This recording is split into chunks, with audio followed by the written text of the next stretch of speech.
This conference is being recorded. Hi, this is Russ Tanner, and it is August 26th, 2013, and this is Global Skywatch Radio, Monday Night Live. Every Monday we get together at globalskywatch.com/live, and we chat, talk, learn about what's going on in the skies, and equip ourselves so we can answer questions, be better informed, and more recently we're widening our scope and our purview to include things that we haven't previously covered. As many of you have noticed, many of these subjects are all intertwined very intimately, and it's important that we understand the big picture. Well, before I get started, I just want to make a couple quick announcements, as I do want to encourage people to visit globalskywatch.com/live and get the call-in number, so you can call in and get in our call-in queue shortly in just a few minutes. We'll take callers. We're going to just have we're going to chat about world events that are shaping up very, very grimly right now, very seriously. And we need to talk about this. We need to talk about preparedness. We need to talk about yesterday's worldwide event, the global march against chemtrails and geoengineering. And I do want to encourage everyone to raise awareness about these. If you raise awareness about any of these subjects like fracking or geoengineering or smart meters or there's so many issues going on today. Eventually, when people learn about these subjects, they learn about government corruption, because all of these things are rooted in corruption. And when they learn about government corruption, then they'll start learning about other related issues. So even if you start getting into the geoengineering issue, you'll eventually land and learn about fracking and toxins and vaccines and all kinds of other issues. If you begin learning about fracking or about the towers that are emitting these signals that have direct relationship with the weather, then you'll eventually learn about geoengineering and fracking and all these other subjects. They're all tied together, which is why in our Facebook group we allow people to talk about a scope of subjects, because you cannot narrow it without raising more questions than you settle. I do want to encourage everybody, in order to educate your friends and neighbors, please consider getting an End Geoengineering yard sign and putting it in your front yard, so that your neighbors, friends, anybody who passes by can see and go to the website. We've designed the End Geoengineering website and endgeoengineering.com website specifically for new people who are just learning about this issue. It's very simple, it's relatively small, it's easy to navigate, and it contains both of the documentary shows what in the world they're spraying and why in the world they're spraying.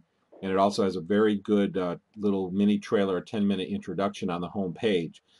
We also have End Geoengineering bumper stickers. As of tomorrow, we will have a store, the beginnings anyway of a store, but it will be partially functional on globalskywatch.com. Up in top center, you can, under activism, you'll find a link. It's already there, called The Store Get Supplies, where you'll be able to get bumper stickers, get t-shirts, get flyers shipped to you, get DVDs shipped to you, whatever you need to supply you for educating your neighbors or going out on a march, or just standing on the street corner with a sign. Whatever you need, we're going to try to provide links and buttons and whatever to get you what you need from the globalskywatch.com store, which is actually at globalskywatch.com/store, oddly enough. So I do want to, I'm going to keep the microphones open a little bit here in the beginning, because I want to chat with a few of our call-in people. We have a wonderful group of people who've been with us from the beginning, who call in. And if you want to call in, let me just give the number over the live stream. I do want to chat with people tonight for a little while and share some important information about what's going on. This is very possibly information, well, it's information I haven't seen anywhere else, and that's what I've decided to do. Many of you have noticed in the last few weeks I've changed the format somewhat. We're still going to have guests and we're still going to talk about geoengineering, but we're really widening our scope, because I see the writing on the wall. Time is getting short. There's going to be some fundamental changes in the world soon, and you need to be aware of it. And not many people are talking about it as frankly as I want to talk about it. Because if you're someone who wants to be educated, you want to be informed, you want to know what's going on so you can be properly prepared for what's coming, you need to understand the big picture. And I have not found anywhere, with a possible exception of older radio talk shows like William Cooper's radio talk show, where they actually give you the big picture so you can put it all together in your mind and understand it from beginning to end. So anyway, please go to let me get back to this. Go to globalskywatch.com, and at the top, in the top of the menu there, click on projects. If you're looking at the live stream, I'll show you where it is. It's right here. It's right beneath the store. Click on the projects link, and that will take you to the projects page. And on the projects page, we have a list of projects that we're involved in. We have the 5-step plan. We have the geoengineering project, the Brutal Truth Crew, which they're taking donations, and I hope you will support them, and a couple other projects that you can read about. The geoengineering project is right here. Let me show you an easier way to get to it, actually. Let me bring you to the top of the page. If you go to globalskywatch.com, here's the home page. Let me show you the whole home page here. Just scroll down a little bit, and it's right there. Click on the geoengineering.com yard sign, and it'll bring you right to the page. You can learn about this project, learn about what's going on, and you can place your order by clicking this big orange link right here and get some signs in your yard. We have a number of people now who have signs in the yard. I've had one in my yard since the beginning. In fact, I made my own homemade sign from Home Depot sticky letters that said "Stop Spraying Maine." That's been up for years. And then when we finally had the geoengineering website done, then I put the geoengineering yard sign out front. It's a beautiful thing. Has bumper stickers. A lot of people look at it. I'm on a very busy road, so it is informing a lot of people. All right, well, let's get right down to it. I've got the microphones open on the conference here, so if everyone doesn't mind, please try to keep any background noise down, which you're doing very well with so far. And I would like to ask Helen if she'll fill us in on what she heard recently on a talk show. Helen, you there? Yes, I am. Hey, I appreciate you being willing to talk. I know this is last moment. We didn't plan any of this, but so tell us what you heard. Well, I'll just give a brief overview because I don't have notes of the details, but it was basically Dr. Jerome Corsi, who I believe has authored a book, Unfit for Command. He also had something to do with the Swiss boat veterans, which I believe outed, let's see, who was that claimed they had Purple Hearts or something, and they didn't have 3 Purple Hearts. I don't know if that was John Kerry or which one, of our recycled political people that just keep coming back and turning up like old pennies that we just can't seem to get rid of. They keep showing up here, there, and everywhere. But anyway, the gist and the meat of the story, it was a wonderful interview. Breaking news on the Alex Jones Infowars.com channel. I would recommend highly everyone go to that channel every day and get their news. They have a 24/7 live refeed, so if you're at work, you can just come home and bring it up on the computer and click on the Listen Now button up in the right-hand corner. And for 3 hours, Alex will fill you in on all the latest. So today, I believe it was in the second hour, he had Dr. Jerome Corsi on. He was talking about information that they've gotten about the Middle Eastern situation with Syria. And it seems like someone in the Egyptian government, they're going to be bringing charges against, I'm not exactly sure who, but they've got evidence that seems to have surfaced that Obama's brother, I think his name is Odwalla, was involved in receiving money and funding Al-Qaeda over there in the Middle East. So it would look as though our money has been clandestinely funneled over there to fund these nefarious activities that we're claiming that we're against and combating. And so, let's see, I guess Dr. Corsi, had all of the background information on all of this, but of course it is, really scary because we don't know what these people might do to try and cover this up. It sounds like they're starting to make noises that we should intervene more than we are, which I don't even think, that we should be involved to the extent that we are, let alone escalating it in any way, shape, or form. So let's all call our Congress people and senators, which I spent time today doing as well, telling them that I'm absolutely against any sort of further action or bringing us into a World War III type of situation, and I hope that they will take that to heart. I hope that the Obama administration will not continue to act as they have, lawlessly and just frivolously decide that they're going to do this and go ahead and pull us into, another war that we really don't have the money to fund, A. B, we don't really know who it is that did this gassing of the nerve gas with the Syrians over there, and it's looking more and more like the Assad regime is actually denying that it was them, and there's evidence that seems to surface as to why would he do this. And also something else was mentioned about with these different types of nerve gases, there is usually some type of a tag that's left behind so that can tell from where it originated, but that perhaps they were not going to even allow the UN people to investigate this or something. I'm sorry I don't have exactly the details, but I'm just trying to give you a general picture. You can go to InfoWars and listen to the Corsi interview and get the exact details. But it's pretty shocking, which it would actually be extremely treasonous of the Obama, administration if in fact these allegations turn out to be true. Then pretty shocking, isn't it? Yeah.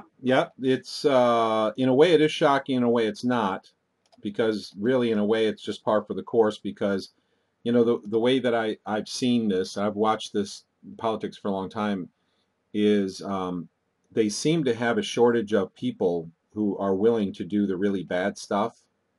So they seem to find they get their relatives involved.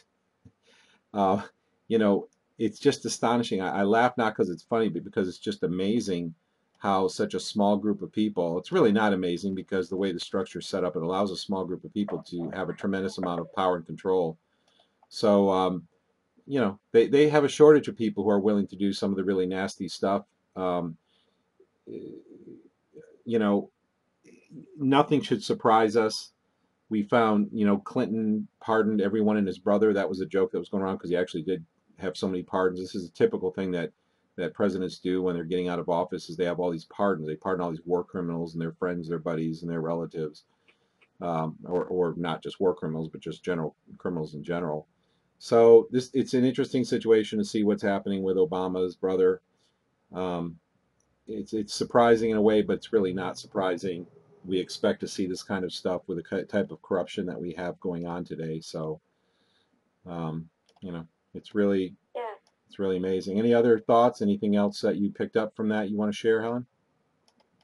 Well, I was just going to ask if, maybe if any of our other listeners and participants in the call might have heard this as well, and if, please definitely add to what I've said if you can fill in some facts and details there. And, again, I would just urge everyone to do everything you can. Email your Congress people, call them, whatever you can do, and just but beg them to please do not. One of the three things that I stress are A, we don't know who really committed these acts. B, we don't have the money. Our country is broke. We're printing fiat dollars. We are billions in debt, and we have a teetering economy at best.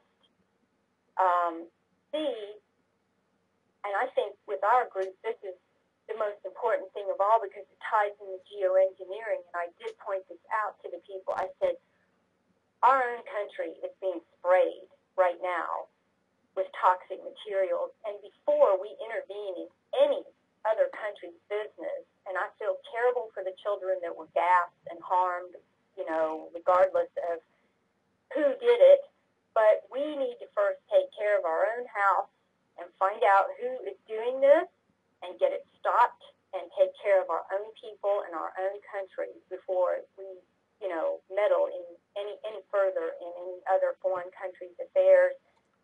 And I put a D in there on some of them, and I said I would venture to say that I could speak for probably 97.9 to 99.9% of the American people do not want to see us go and be dragged into another war and lose American lives. And, there's just no purpose for it. So I think that in this case, the Obama administration should do as they chose to do with Hillary Clinton in the Benghazi situation, and this truly is an appropriate situation to stand down.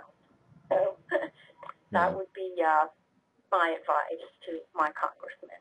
Well, thanks, Helen. I know you've been contacting people and you've been very busy with geoengineering, notifying your local officials about that as well. And I hope everybody is. I've spoken to our local officials as well, and they're so blind that they think that these trails in the sky are condensation trails. And my response is, and I didn't say this to them because I'm not rude to them, but inside myself, I say, what on earth are you doing in the highest positions in the state of Maine, protecting us from air particulates? And you don't even know that jet engines don't produce trails. It's just astonishing. Either they don't know or they do know what's going on and they're just doing what they're told. They're not getting involved, or they're just spreading lie. They're telling the lie that they're told to tell. Anyone else on the call want to pitch in? I want to have a little community discussion to start this night off, and then we'll get into some specific subjects. We are living in very dangerous times. I've said this on our Facebook group, Chemtrails Global Skywatch, several times recently, and posted a video about this, that I believe that the world powers that be are bringing us into World War III because the public is waking up. And the numbers of people that are realizing the corruption and what's going on is rising rapidly. And what they're going to do, and this is from their own literature, is they're going to create order from chaos. Ordo ab chao. Order from chaos. What does that mean? That what they're going to do is they're going to create chaos by starting a big World War III, and that chaos is going to mask a lot of their corruption. A lot of people have died. I believe the census numbers were probably faked in 2010, that we have had a much more dramatic loss of life since chemtrails have been widely sprayed in the last 10 years than the public realizes, or even most activists realize. I believe the numbers are much higher, and that I actually saw an article online when I still lived in Jamestown. This was like 2007 or 8. Or no, I'm sorry, that's something else.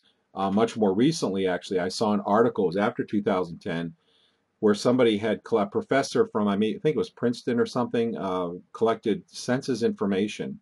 And this was on Routers. This was on the Routers website, if I remember correctly. It was on it was either AP or Routers, but I think it was Routers. I'm almost positive it was on Routers. He had collected all kinds of census data from all the countries in the world, and he said the current world population is actually 5.5 billion. He said this is directly from the inside people in the census bureaus that he contacted them around the world, and it was this very well written article from a scholarly professor, and said that the population is dramatically declining. And think about this for a second, if you're listening to this. And again, you're not going to hear this anywhere else. I don't hear anyone else talking about this. I went back. I didn't capture the article at the moment. I was in a hurry. I found it very easily, so I was going to run back and capture it or do a screenshot or something of it later. I went back a day or two later. I had it on my to-do list to go get it, and it was gone. So it was obviously taken down very rapidly. And what would you do if you were diminishing the world population? You would want to cover your tracks. You don't want the public to know what's going on. So if you had control over the published census numbers, then you would certainly want to make it look like population was still growing, because you want to spread this idea that the world is overpopulated. You don't want anybody to know that, if there was a dramatic decline all of a sudden in 10 years of the population, everybody would be going, what is going on? What's causing this? It would alarm the public, and they don't want to alarm the public. So that was very, very interesting. But before I go on, there's a number of things I want to cover tonight that you're probably not going to hear anywhere else. Um, it's just amazing, the information. And for those who are new with us tonight, if you have trouble understanding or believing that a government could lie about census information, then you are in for a big education. And I hope that you don't stop looking for the truth, because you're going to find out that the fundamental things, fundamental history, facts, lessons, and events in history have been fundamentally altered. And much of the stuff, many of the things you were taught in history school while you were growing up, many things I was taught are absolutely false. They didn't happen. They didn't even, the biggest events about history, about the central banks, the history of central banks, all that stuff is colored to make it look like a very positive thing. Well, why is this? This can only be done when there's absolute control. And when you understand that the textbooks are printed by donations by large foundations like Archer Daniels Midland, these people make big endowments, and then the income from these endowments is used for textbook production. And of course, these textbooks are going to be produced with the information that is going to teach children in such a way, just like they're doing today. They're going to teach them things that are going to be beneficial for the corporate profits, and they're going to keep people quiet and out of the corporate business and corruption. And this is happening today with chemtrails. In fact, let me show this on our Global Skywatch website here real quick. Is we have a situation here. Let me go to our, if you're watching on the stream, I'm going to pull this up for you. Um, there's an article called Textbook Disinformation, Weather Studies. Here it is. If you're looking at the live stream right now, we're broadcasting on live stream. You can see this on any device, Mac, Galaxy, Android. Check it out. Here it is. Textbook Disinformation, Weather Studies. You've got a nice young man here who's looking at a cloud chart from NASA that's teaching him that all of those nasty clouds that are actually spread out chemical aerosols that they've been poisoning us with in the sky, they're teaching this child that those things are perfectly normal and they're water vapor. So I'm going to get into that shortly. We're going to try not to make a real super long show. I want to keep these shows shorter and more compact with information. But if there's anyone else on the console, if you'd like to speak and make any announcements, or tell us if you were at an event yesterday and you want to tell us how your event went, speak up now. Now's your time. I'd like to hear about it.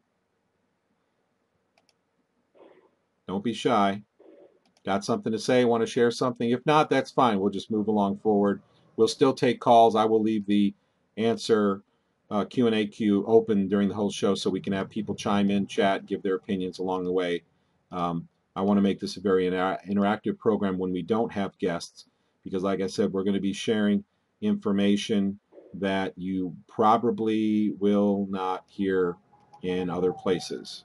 And that's because we have been very, very fortunate, very, very blessed to have been able to come across, and assemble enough information to get the big picture and understand the big picture of what's going on. And not everybody has done that, 20 years of research. Of course, it's not day-to-day grueling research, but it's, in your spare time when you can, read, research, put the pieces together, and work with other people and have them help you put the pieces together till you get the big picture.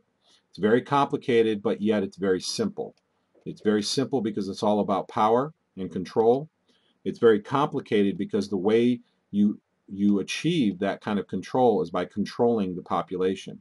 And the way you control the population is very complicated because you have to make everybody very emotionally, you have to make them think very emotionally, because the more emotionally based you are, the less discerning you are. As we grow up and become more mature, we're supposed to be more discerning. We're supposed to be able to see the rules of the world and the rules of nature and how these things work, and use those rules to help us discern the way the world really works. But I want to get at some meat of this. If anyone wants to speak up, now's your chance. If you want to speak up later, that's fine. I will turn on the Q&A queue.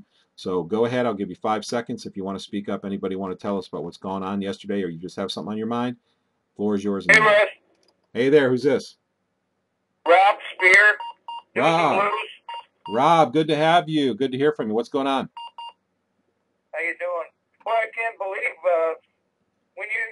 speak, it's like, man, this guy is on the exact wavelength as me. And, you know what I found? I mean, you're almost doing, I'm turning down my radio just now, if that's what you were going to say. Yeah, you know, the thing that I found out is I know other people, Rob, who've done research. You know, I knew a guy in Jamestown because I lived in Jamestown, New York for about 5 years. That's where I first had my encounter with chemtrails on a daily basis. And I met a guy there. I met several people actually, but this one guy had been researching this for 20 years, and all these people who've been doing long-term research, they all come to the exact same worldview, everything. And it's beautiful because you can sit down with them and it's like, hey, what about this? Oh yeah, I know all about that. What about this? And you just have this great companionship because you both understand the way the world really works. Yeah, you know, everything from the emotional hooks that they set with their cultural programming through movies and TV shows. I mean, you're just hitting the nail on the head. And it's funny, I was talking to my roommate earlier, who's well, he's really into. He's a Christian, and he's very into that. And I asked him, like, you know, a lot of Christians are really aware of this end of the world thing, but he kind of makes fun of me and laughs at me. And he said, "Hey, did you hear about Syria and what they're doing over there? You know, poisoning." You know, naturally he believes the story on the nightly news. I said, Carl, please, do you really think that these high level, like the United States, like the highest people at the highest levels are going to go in and intervene on behalf of some poor, abused people, you know, in a third world country? And, you know, that's the level of naivete of the people of this country. And unfortunately, from what I see, it's pretty hopeless. I think people are pretty disconnected in general. But the people who are woken up are, like you said a minute ago, I mean, everything's coming together. The big picture is coming together for a lot of people. But on the whole, people are just pretty still unawares. And I just finished this week's News and Blues program, and I mean, you said everything that I had on the show this week. Like, if you go and see my description for this week's show on ctn5.org when it comes out. All right, yeah, let me say that CTN, like Canadian National. What's CTN stand for? Portland, Maine Community Television Network. Community Television Network dot something? .org. And it's called News with Blues? News and Blues. Yeah, so that's where they carry my program. CTN5 for Community Television Network. You know, it's community access. Okay, great. Yeah. I upload to YouTube. So. Well, you want to share your YouTube channel so people can see your programs? I only just started it, but if you search for News and Blues, you might find it. Wonderful. I want to tell people that your show's awesome. I actually am a musician myself, or at least I used to be.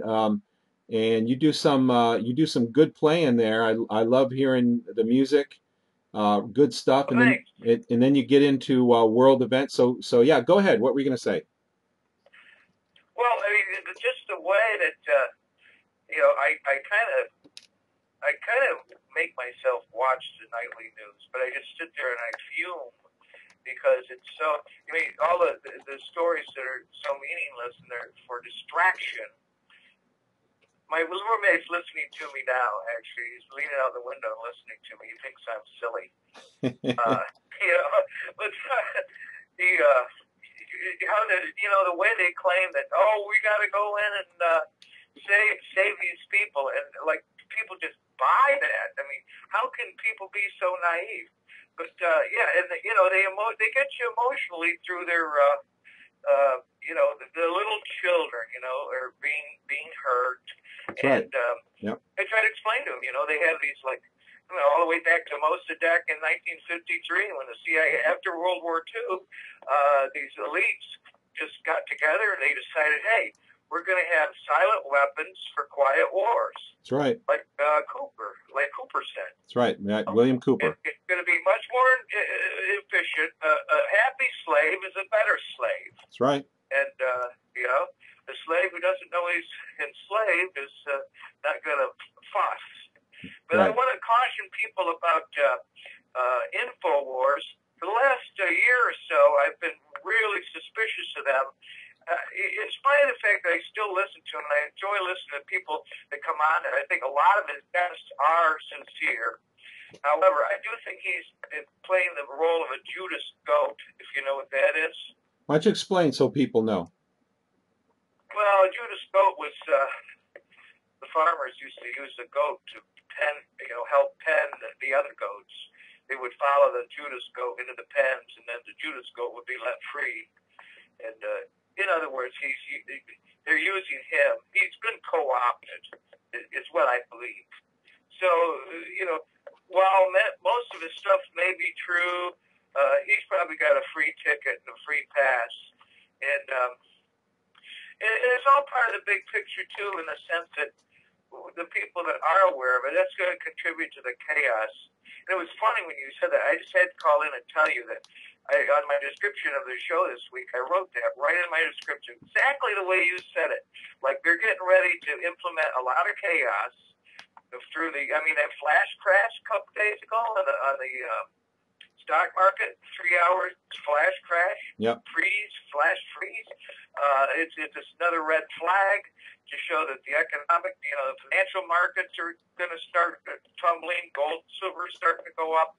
And the elites want order, chaos, so they can bring order out of it. Order ab chaos, as it says on the dollar bill. That's right, exactly. I said that a minute ago, exactly. Yeah.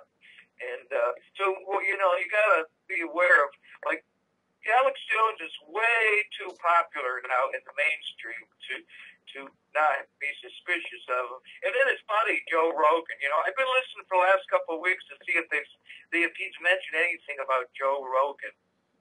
And of course, he hasn't. He's kept quiet about that. But well, Joe Rogan has been on Alex Jones several times, and I want to caution people as well, because the way that they work is they understand how people think.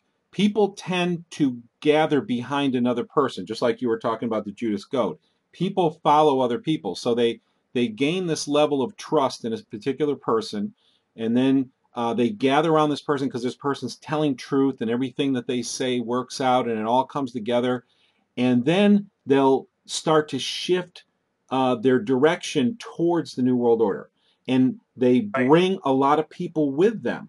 They gently and slowly coerce. And this is what you saw. And I'm sorry to say this, my friends, I hope you stay on the line and are not offended, but you've seen Rand Paul begin making these maneuvers recently. If you've been following, yes. I think if you're not insulting me, who you're... Well, anybody who's listening, I don't want to insult people, but you have to be willing to listen to the facts. Look at the evidence objectively. Don't let your emotions get involved. And we saw this happen. Let me give you one example. Lord Monckton, I think it's Chris. frequent guest. Alex Jones. Right, like Lord Monckton. What he does is he says global warming is a fake. It's not true. And he got a lot of people's following him and having faith in him. And then what does he do? He starts going around and saying 9/11 happened the way that the officials said it happened. All of these other people are crazy conspiracy theorists. So what this is it's damage control, because he gained a following first, and then he will throw in the part of the belief system that the New World Order wants you to have, that the elites want you to have, and he'll take some of those people with you. And this is why William Cooper always said, he said, don't follow me. Don't believe what I'm saying. Go search it out for yourself. And I say the same thing. Go ahead. I like what Joe Rogan did, Mm-hmm. He went all that while building a following, and then he comes out and says, I mean, he couldn't have discredited it any better at the end of his program. He said, they're not chemtrails, you know, and all this while for the prior years, he's been building an audience who thinks he's really cool. He did a lot of damage, I think. He's a perfect example because I did a 4-hour show on him a few weeks ago. You can go to globalskywatch.com/live and look at the archived meetings from a few weeks ago and did a 4-hour show where we analyzed his show in detail and showed you that he's using neurolinguistic techniques. He's using associative techniques to lie to you. They used heavy editing, and you know how editing works, Rob. I mean, you can make anybody look like a kook in the editing room, can't you? Absolutely. I actually repeated several of your points on my show. I sent it to you, and I think you watched it, gave it a nod of approval. Oh, yeah. I mean, I saw, a couple weeks ago you sent me something. I don't know how recent it was, and I'm a little behind on email right now, so if it was recently, I might have mixed it. That was my version of the Joe Rogan expose.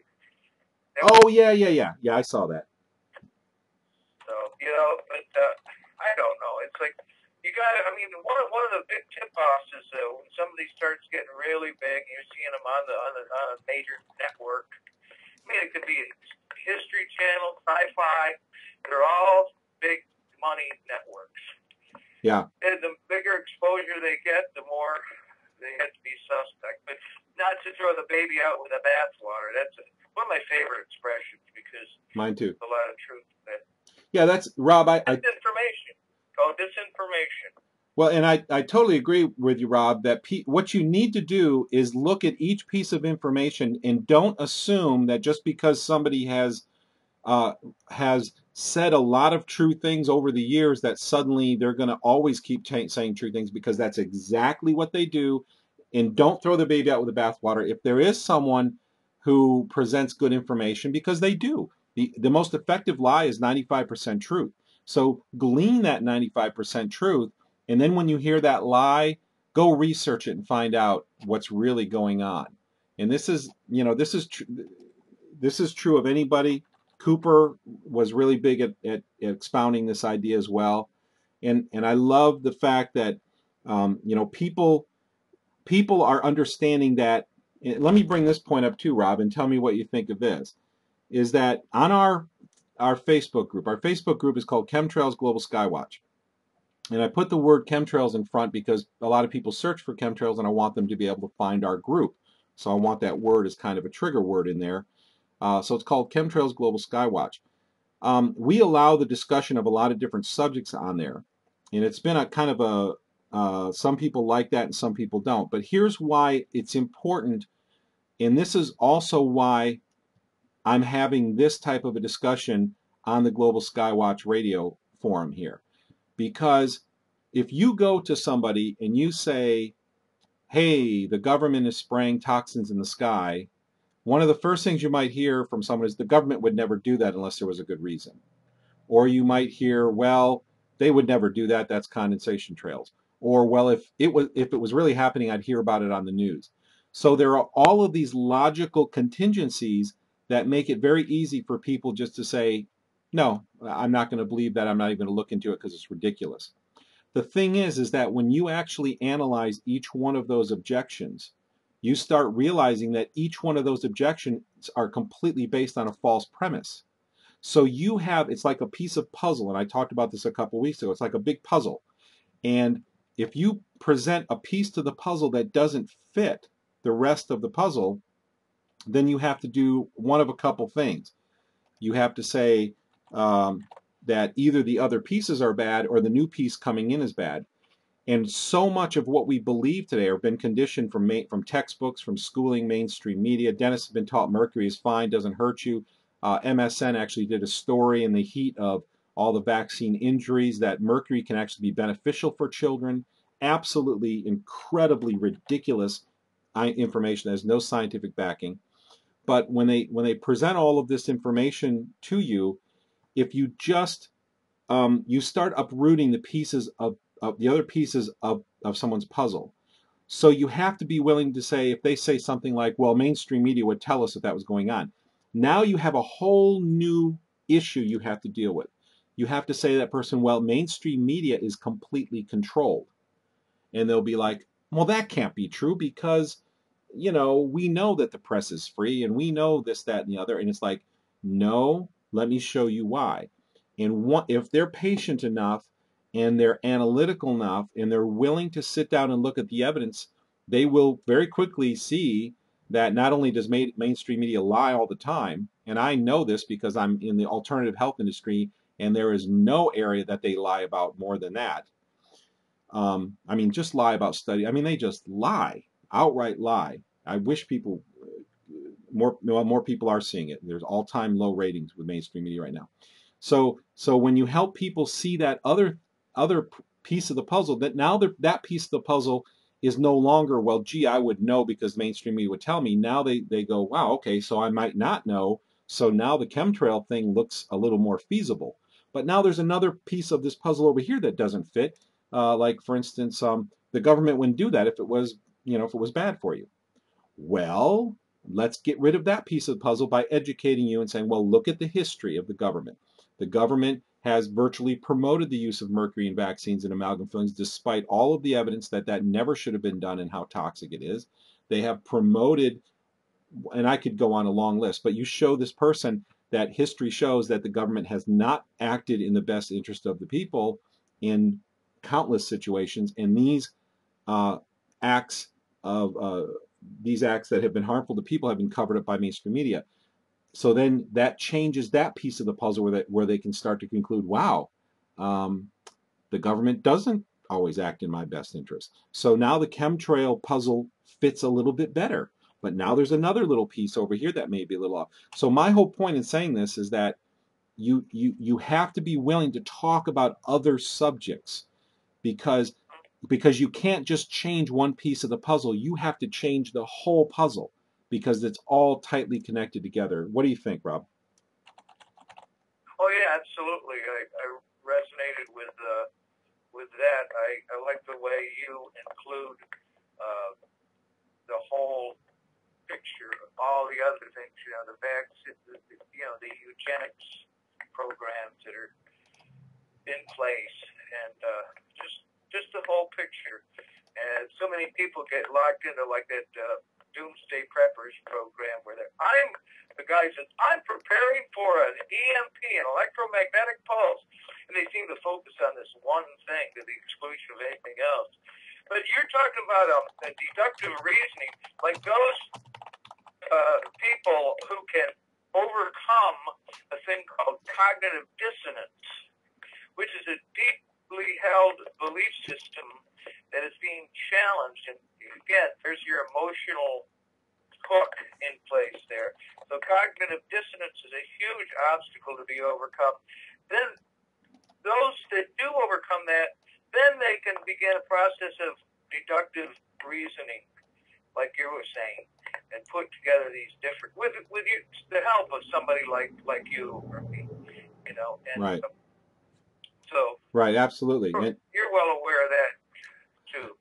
Yeah, absolutely. And the thing, when we grow up, we have to learn to think with our left brains better. And this is exactly why there's such a push saying we need more arts in schools. And I'm not saying I'm for or against arts in schools. I have my beliefs on that whole thing, and that I don't even get into that now. But the point is, we need more. The school system was, engineered and put in place to make it all left brain and everybody learned by rote. So. Well, the thing is that it's largely memorization, but we have to learn. The important thing we have to learn is that we have to understand that the world is built on rules. Okay, gravity is a rule, the strong nuclear force, the weak nuclear force. If you know that if you put a strong beam below some weaker beams and you put plywood across, you can make a floor. You can calculate how much a certain type of wood can support. If you build a bridge, you have sets of rules. How much can this support? How much can this type of cement? If we have a particular type, it can support this much over this much distance. The whole world, everything in physics is a rules, and what science is the process of discovering those rules. So let me talk about 9/11 for a second. is that when I saw 9/11, I remember the morning I saw that. I was actually in Carolinas. I was on my way back from a convention, staying with Me too. at my brother's house, and I got up out of bed. It was like 9:30, and I saw this, or whatever time it was, and it was this stuff was going on television, and I was just kind of like, whoa. The thing that I realized right off the bat is I'm not an architect or an engineer, but I know enough about physics to know that what we saw in front of us was physically impossible. And the thing that people, what mainstream media tries to do is they appeal to your emotions and say, look how many people died. Look at all of this. Look, Yeah. we don't want it. 3,000 But people died. right, and Firemen were so heroic. that's right, and that is all important stuff, and that's all But what we have to do is we don't ever want this to happen again. We don't want people dying. We don't want chaos. We don't want this. We want order. We want peace. We want people to be able to flourish and live their lives in an enjoyable way. We don't want buildings coming down. So when you look at that, when I looked at that in 9/11, I'm like, that is, the story they're spinning is physically impossible. And I was able, because I grew up this way. Um, I grew up learning to use my left brain. Is I understood it doesn't matter how I feel about it. I mean, it's a tragedy. It's a horrible thing. People died and all that, and that's all true. But if you want to find out who did this, you have to find out what really happened. And what really happened is going to be found out by looking at the rules of physics. You have to say, how did this come down? And what happened? The plane going in and the fires would not have brought those buildings down. Not even close. Not even close. And I'm just like, they're lying to us. There's a lie. And of course, I've known media lies for decades. I've seen them lie for a long time. So I was, and I'm thankful for this. I'm grateful that I grew up in a very strict environment, and I was taught, or I learned through that process. It was as an incident of the process, not to base my view of the world on emotions, but to look at it through the eyes of logic. So it doesn't matter how I Me, feel about it. It doesn't matter how much I want not, the government story to be true. That's irrelevant. What is relevant to finding out what went on is the rules of physics. And physically, what the official story is physically impossible. Go ahead, Rob. well, then there's Shanksville. I mean, there's only one or two pictures of each location, and there's no wreckage. The Shanksville picture is just a little smoke and a dent in the ground. And then, I mean, it's, but the thing is, I never, I was at the age of 50, I had never questioned anything like that, and I had no interest in it. But it wasn't until a year later, I think I was actually looking at pictures of the Pentagon when all of a sudden, bam, a light came on. Uh-huh. Somebody told me about a documentary that had been made about David Icke. Yeah. And how he believed that the reptilian, all his reptilian theories, actually, which I've come to morph into the archons, non-physical group of entities that are somehow controlling us. And years before, I had been reading a lot of spiritual and metaphysical books. That was my interest for years and years and years. So, and religions and stuff. And I remember reading some channel material, and now I think a lot, most channel material is just information too, on another level. But we could talk all night about that. But the fact is, some things seem to connect, and well, bam, it's like 180 degrees. Your worldview has just changed 180 degrees. Your whole puzzle changes, right? When it clicked, when it clicked. And here 12 years later, like a few months later, I found a buddy, and I said, hey, man, he was he'd been studying this stuff for 20 years. And he said, yeah, do something. And so we started this show. And now he's gone on. He's working at a computer company or whatever. But I moved around a bunch of times. And every place I've gone, I've done my show. Like in North Carolina, I did it, and it was quite a hit, actually, down there. But I'm just compelled to do this because I see it, and nobody seems to see it. Yeah. But, I want to ask you something, get off a little, what did Alex Jones say? Shift gears. I want to ask you something in particular. because I stand outside and watch the stars a lot. I don't know if it's a star or a planet, but I see these planets that seem to bounce around. And I've only seen that referred to at one other place. Somebody has a YouTube channel where they're discussing how the moon has been moving in different odd ways. And somebody, the same person, theorized that it's because of the stuff that's being sprayed. The strontium or the barium is a medium. They're creating a medium in the atmosphere for holographic projections. Right. And so this may have something to do with these bouncing stars that I've seen. I mean, it's really, have you seen that at all? No, I haven't seen any bouncing stars. No, I haven't seen that. Well, there's only a couple, on the horizon. I mean, there's seems to be only a few types. Maybe they're planets, and they're different distances or whatever, but there's part of this chemtrail program. I mean, it's partly to change the weather, partly as a soft kill measure. And I found that the New World Order always has multiple levels. Yeah. Every plan they have is multiple levels of. It works for them on multiple levels. They make tons of money on their pharmaceutical medicines for people who get neurological conditions and respiratory illnesses, and it's a soft kill, and also the weather manipulation, and the aluminum in the atmosphere contributes to the lightning that's causing all these fires. Right. That's right, because what happens... Conductive. Right. The atmosphere is 10 times more conductive. Right. They say that lightning strikes have multiplied hugely in the last several years.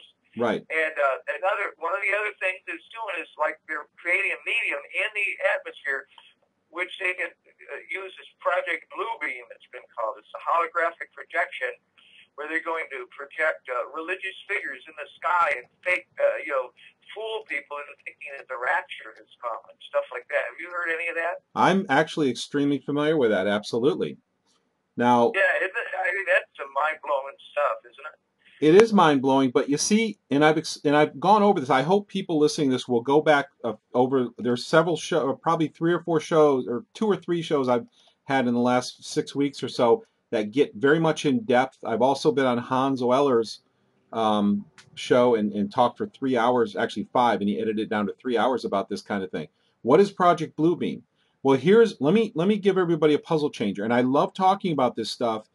And I'm glad. I hope everybody listening will look into this because, I have worked hard to put the pieces together, and I hear very, very few people around the world who are publicly telling the public what's going on. And this is why I'm still doing this show. I am so busy. I'm behind. I'm sick. I felt like I was going to have a heart attack tonight. I had to take capsicum about 20 minutes before the show because they were spraying us with some of this stuff. There's a lot. It's horrible. Yeah, there was tons of spray the other night. Well, Come on, Russ.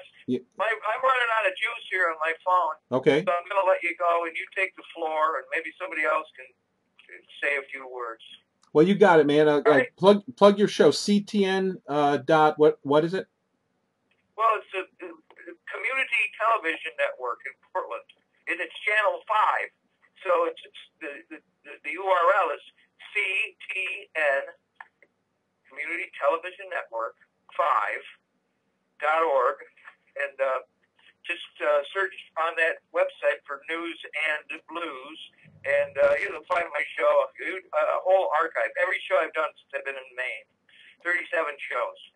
That's awesome. I've watched some of your shows front to back, and you've got great information. The other day, as a matter of fact, I had to clean out my daughter's house because she's moving, and I have like 3 boxes full of VHS tapes of all the shows that we had done in Binghamton. I'm from Binghamton, New York, down the Jamestown way. That's right near where I was born. Yeah, Western New York, beautiful. So yeah, I threw them away. I had to throw them away. I've done like a couple hundred shows, and I had a couple hundred on VHS tapes. I said, I'm not going to go through all these. I don't know. I don't have room for them. I threw them all away. Oh, that must kill you. Oh. Yeah, they're on a hard drive maybe somewhere. But anyway, good talking to you, and I'll let you go. keep fighting the fight, and I'll be talking to you. You got it. Thanks for calling in, man. I appreciate all your work. You keep up the good work and keep playing those blues. I enjoy it. All right, Russ. Take care. All right, take care. Russ, Yeah. Glenn, I have a question. Yeah. What did you say? Hans Weller's program? Yep, I did a interview. I've done a number of interviews with Hans. He's a wonderful guy in Mexico City. Yep, I was on there a few times. Do you want to share where can folks find the archive? Yes, I will share right now. If you're looking at the live stream, go to the Global Skywatch website, and I will show you how to navigate to it. Here's the Global Skywatch website. Under Information at the top menu, go down to Global Skywatch Interviews. Click on that. That'll bring us to this page, and you'll see this is a comprehensive list of all the interviews that I have done since the beginning. And you just scroll way down, down, down. And this is about 2/3 of the way down the page. You'll see this icon with the globe and the number 1, somebody holding up a 1 in front of it. That's Hans' little logo. And here's the interview. It's called The Spiritual Side of Chemtrails. So just go down and look for this. You can do a page search, Control F on your browser, and search for the word spiritual and look for The Spiritual Side of Chemtrails.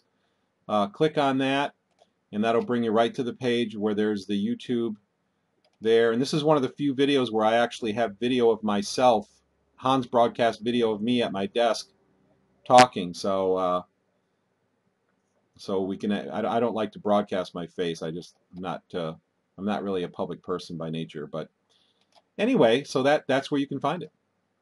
Okay, perfect. Thank you very much. And those bouncy and weird things in the sky, I see all of that all the time. I've actually gotten to where I just open the blinds and the curtains and look outside, and I'm not getting a whole lot of sleep because of that, because there's some interesting stuff going on in the sky throughout the night. I've heard. I've never seen before. I can't explain it. Yeah, I've heard a lot from people, even in our Facebook group. I'm hearing this stuff almost on a daily basis now, that people are seeing the moon will be down below the trees. They'll go inside and come out 10 minutes later, and it'll be like, 20 degrees higher in the sky, and they'll be like, how did that just happen in 10 minutes? Happened to me with the sun. It's happened twice now. The other thing that happened is the moon. When the moon was at its fullest, or the other nights ago, it was absolutely in the wrong place, and that for 2 full nights. I remember last week, I think I shared that I had gone out and looked through that red filter. Well, the thing that really drew my attention that night was at 6:30 at night was where the moon was located in the sky, which was just odd. Mm-hmm. And actually, at 1 o'clock in the morning, the moon wasn't far from there. I think it was probably I don't know what night it was now. It was probably Friday night, Thursday night, Friday night, something like that. And then the next night, that was when I went out at 1 o'clock, and the moon was straight up and south. It was like if you're looking at my house, it was to the right of my house. The moon should be behind my house. Mm. The third night, it was where it was supposed to be. I actually went out and went, well, good, you're back where you're supposed to be. Now, I don't understand how people don't see this stuff, but for whatever reason, they don't. And then those who may, they become very afraid. Mm-hmm. And, I thank God for you, Russ. I thank God for this call because, one, I know I'm not insane. I may be lots of things, insane isn't one of them. And, but it's good to have this forum where folks can get some information, and also information that's rational. It's not full of trauma and misinformation and things like that. Right. Because I am usually skeptical, and thank God. We do. We need to be discerning. It's very important because there's a lot of deception in the world right now. Yeah, unprecedented. Thank you so much. I appreciate it, Russ. I'm going to mute. Okay, thank you so much. I'm going to go ahead and I appreciate your comments. I'm going to comment on that in just a second. I'm going to turn on Q&A mode right now. Q&A session started. And there we have our friendly female voice that lets us know that Q&A mode has started. All this means is that if you want to talk, call into our call-in number. In fact, let me paste that. Here, I'll go to it here. We have international numbers too, by the way. There's a whole list of probably 10, 15, maybe 20 numbers: Argentina, Australia, Belgium, Brazil. You can call local numbers and call our console. Just go to globalskywatch.com/live, and in the left sidebar we have a list of U.S. and international phone numbers where you can call in and talk to us. So if you want to talk and you're in another country and you're worried about a long distance phone call, worry no more. Just put in, just go to that website I just gave you, globalskywatch.com/live. Click on the list of international phone numbers and call on in. So if you want to call in right now, call the number I posted on the live stream's chat. It's 559-726-1300, and then you'll have to dial. Let me give that one more time. It's 559. This is in the U.S. 726-1300, and then you'll have a code you have to type in the phone. It's 156-230. 156-230. That's your access code to get into this conference. That's how the system knows to connect you to this conference. A few things I want to go over tonight. I appreciate everybody calling. If you want to talk, then you press *6. Once you've called into the console, press *6 on your phone, and you will be entered into the queue, and I will get to you. I'll see you in the queue pop up, and I will get to you as soon as I can so you can chat. I don't want to make tonight too long, but there's a lot that I do want to cover. Rob went over some great information. He has News with Blues at CTN, the cable network television. He has a great show where he's learned about this stuff over the years, so he and I are very much on the same wavelength. I do want to clarify stuff about Alex Jones.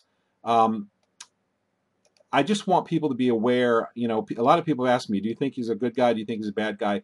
The thing about anybody who's in very high profile is all of these people don't take the conversation all the way to its logical conclusion. And the important thing is not so much is this a good guy or bad guy. The important thing is go ahead and get good information from these people, because 90% of it, 95% of it's good. Whether you think they're a good guy or bad guy, it doesn't matter. When I've listened and I've learned and done my research, there are some people who I could hardly stand to listen to. The way they spoke, their style just kind of got under my skin, or whatever reason it was I just didn't like it. But that doesn't matter. It doesn't matter whether you like them or don't like them.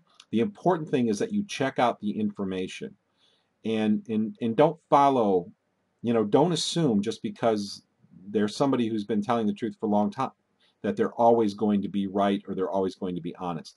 You've always got to be critical and careful of the information that you believe.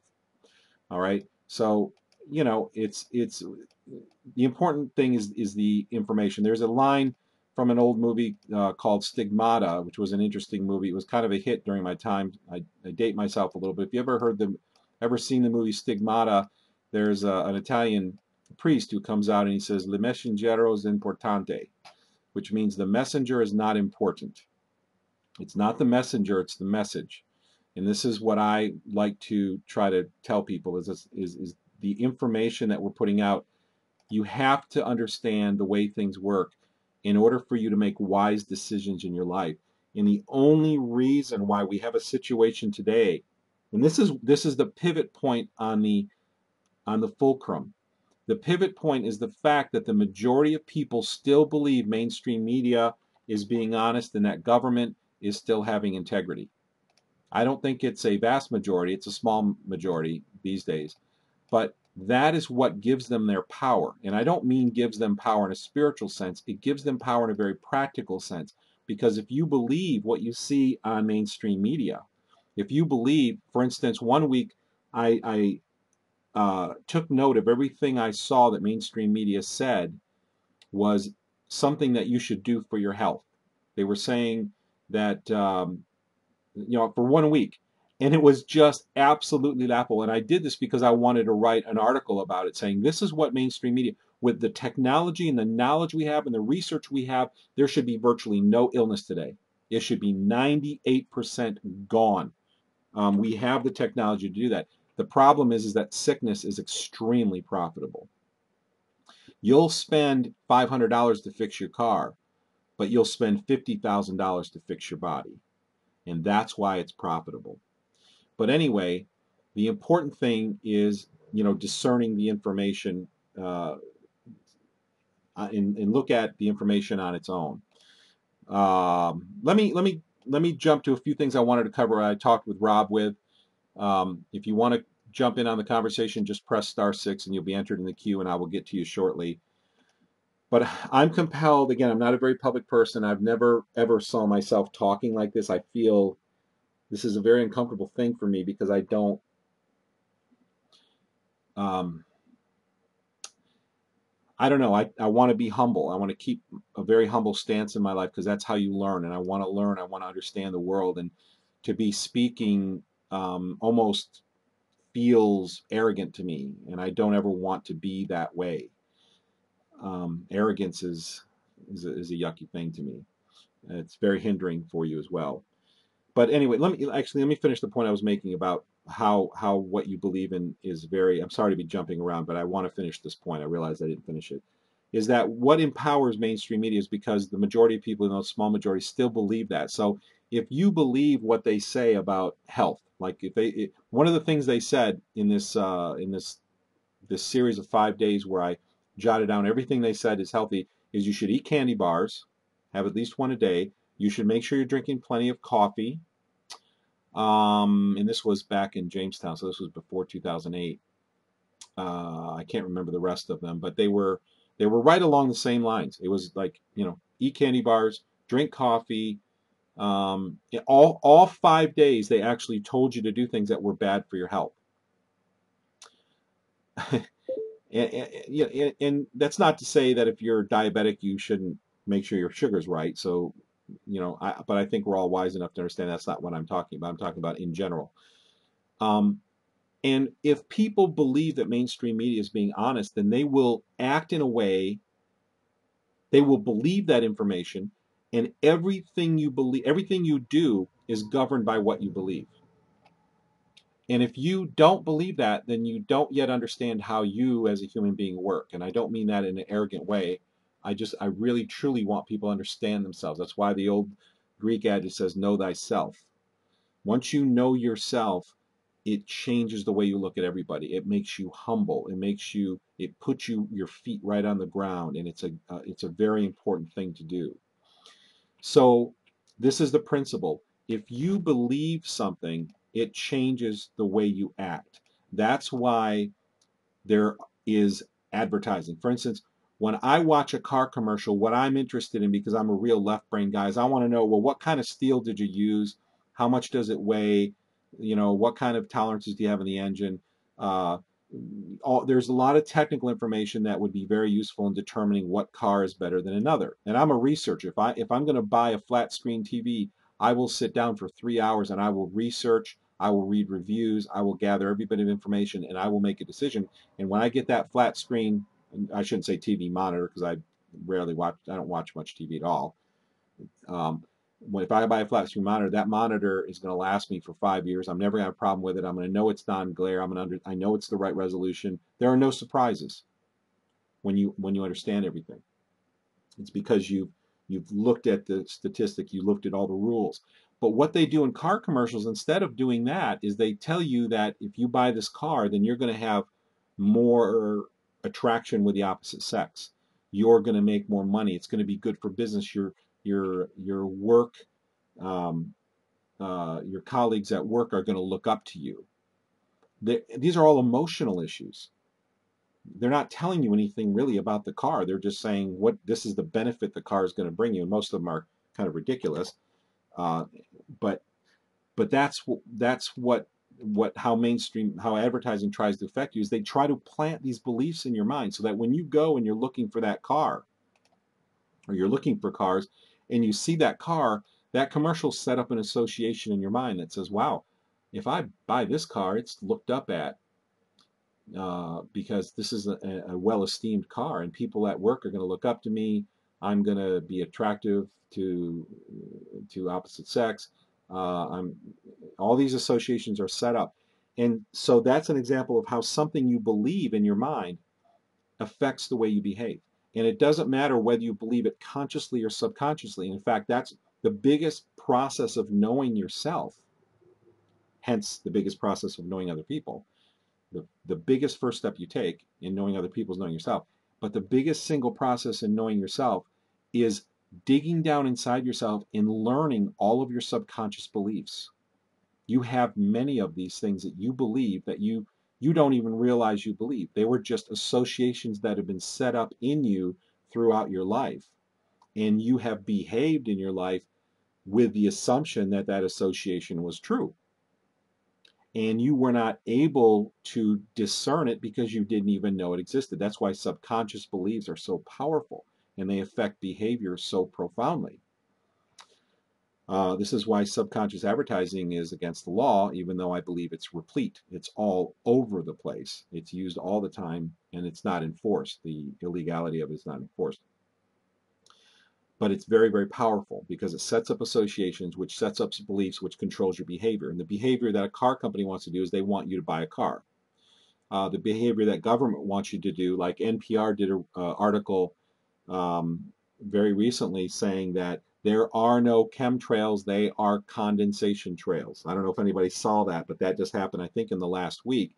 And I view that as a preemptive maneuver for the marches that were taking place on Sunday. Well, Saturday and Sunday, depends on what country you're in, but this last weekend. In the 2 weeks previous to that, there were a number of big mainstream media pieces done that tried to make geoengineering aware people look like kooks. And and that was done as a preemptive strike. You want to plant that negative association before the protests, because then when people are out in public and they see the marches, they see people with signs, the association's already set, and they think, oh, kook, they disregard you, they walk away, I don't want anything to do with that. That's why the principle, get them while they're young, is so important. If you know anything about social control, one of the most important things you want to do if you're going to control a society is you want to control the children. You want to be able to educate the children, because children are very vulnerable to subconscious information and basic associations, and thereby controlling their behavior. And so if you can get these belief systems implanted while they're very young, they will grow up not even realizing that those beliefs are there, and thereby when they're older, they will behave in a certain way. This is why cigarette companies in the 50s used to say more doctors smoke Camel or whatever brand it was, Marlboro, whatever ad. And some of you have seen that ad because it's on Facebook. More doctors have, well, it's all over the place, as kind of a gag to show how corrupt advertising is. More doctors smoke this brand than any other brand. Doctors have deemed cigarette smoking perfectly safe. So these advertising ideas have been put out there to change behavior. And as a child, they had little candy cigarettes. I remember them when I was a kid. I saw them. I didn't have them very much, but I remember friends had them.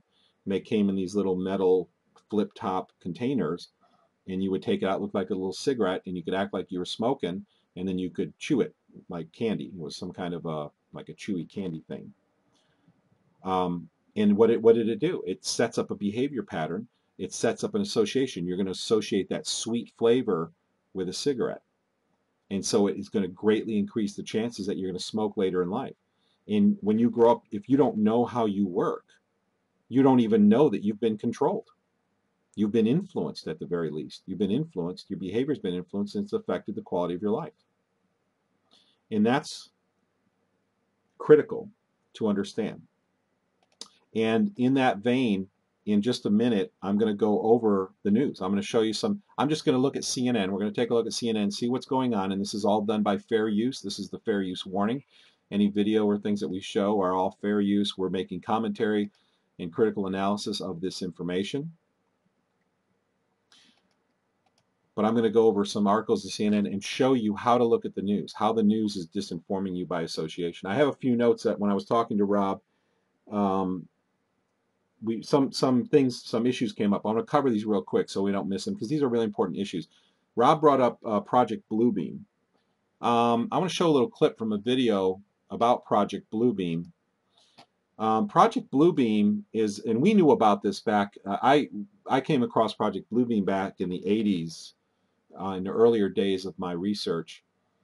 And what this is you put a barium niobate, I think it's called, substance in a container of air, and then you're able to shine lights from different angles into the barium. And I'm not very familiar with the technology, but the bottom line is that by using this barium niobate, I believe it was, and who knows, it may be very refined at this point, maybe a different substance or a different derivative of barium. But by using barium niobate in this big volume of air and shining the lights or lasers, the polarized light or whatever they use properly into it from different angles, you could make holograms. And they were very realistic, very believable holograms. Go on YouTube right now, and there are holograms that do concerts in Asia, in Japan. There are actually fictional characters that were designed that will sing, dance. They will give complete concerts. The crowd, tens of thousands of people are cheering. It's a hologram. Go look it up on YouTube. And people come in and pay concert money to go see these performances. This has been happening already for years. Anyway, so Project Bluebeam is all about using the entire atmosphere as a 3D hologram medium so that you could project things in the sky. Now, this is a big subject because the first question that somebody asks when you bring up Project Bluebeam is, why would they want to do that? And this is one of those subjects that, remember I was talking earlier about the puzzle, when you change one piece in the puzzle, it affects all the pieces around it. And it's hard for people to do that. People get stressed when you mess with their puzzle too much. When you mess with their worldview, it's scary, it's frightening. Feels like the world is being ripped out from beneath your feet. It's a little scary. But here's the answer to the question: why would they want to do this? When you study this long enough, you find this out: is that in Egypt, in Rome, the emperors and the pharaohs declared themselves to be God. And what I'm going to tell you it sounds really out there, and it really is out there. It's crazy. The belief isn't crazy. It's the execution of what I'm about to tell you is crazy. But these people are really so lustful for power that they do crazy things. And here's what they did: is they declared themselves to be God. And you can look this up. This is not.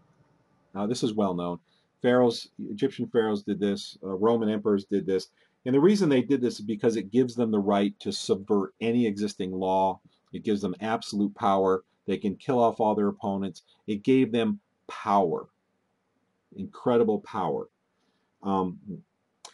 So what does this have to do with Project Bluebeam?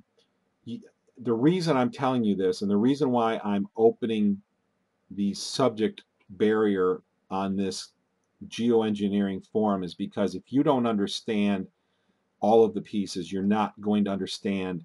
If you don't understand the big picture, all of these pieces of the puzzle are just going to confuse you. And I don't want anyone to be confused. And I feel very compelled to get my understanding of the world out there because it makes sense. Everything makes sense. It has come together through years and years of research. Just like Rob said, and when you meet somebody who's done all this research, you're exactly on the same wavelength. You've all come to the same conclusions. The problem is that the vast majority of people are on that path somewhere. Their puzzle is in the process, their worldview puzzle is in the process of being changed out and updated, but they haven't made it all the way to the end of the path yet, where they actually see the big picture. So there's sometimes turmoil and people bicker and fight, but give people time. But everyone, if you're exploring your worldview, you're updating your worldview because you're learning new things, don't stop. Don't covet. Don't do it. Don't be emotional about it. Be analytical about it, and look at everything for what it is. Analyze the information. All right, getting back to this, why would they do Project Bluebeam? Because what they did with the ancient pharaohs, what they did in Rome, is exactly what they're going to do very soon. This is going to happen within the lifetime of most people who are alive today.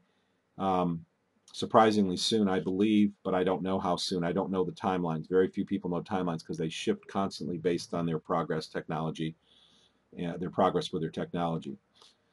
What they want to do is they are going to present the so-called elites, families of the world, this handful of people are going to present a world leader after a war that scares everybody. And I'm going to make some references now to biblical prophecy. If you don't like the Bible, it's because you don't understand it or you've listened to a lot of propaganda. There's nothing that's more slandered today than the Bible. But I'm going to make some references to Bible prophecies because the Bible exposes everything I'm talking about right in front of your eyes. And that's exactly why the elites and why the Discovery Channel, which are from the elites, and why the Sci-Fi Channel with Joe Rogan, which is from the elites, which is all of these mainstream media channels, they lie about the Bible because they want to make it so disgusting to you that you won't even go read it. Because if you actually read it and you study the prophecies and the numerology and the gematria, your eyes will start to be open and you will go, oh my God, this is nothing like what I've heard. So do not be turned off by references to the Bible because that's exactly what the elites want. Because they don't want you learning about them from the prophecies that it tells. It exposes them for who they are. So they have to do everything they can to keep everybody away from it. All right, so what the Bible prophecy says is that the elites of the world will have wars, and these wars will be in the Middle East, and they will be around Israel, and they will cause, it says Jerusalem will become a cup of trembling for the whole world. That's what the prophecy says. Okay, what is a cup of trembling? It's fear. The wars surrounding Israel are going to become fearful to the entire world. And the entire world is going to cry out for peace, peace, peace, peace. And so the New World Order people, and this is all part of their plan. This is their plan. They're going to present a guide to the world who is going to facilitate a peace treaty in the Middle East. And this peace treaty,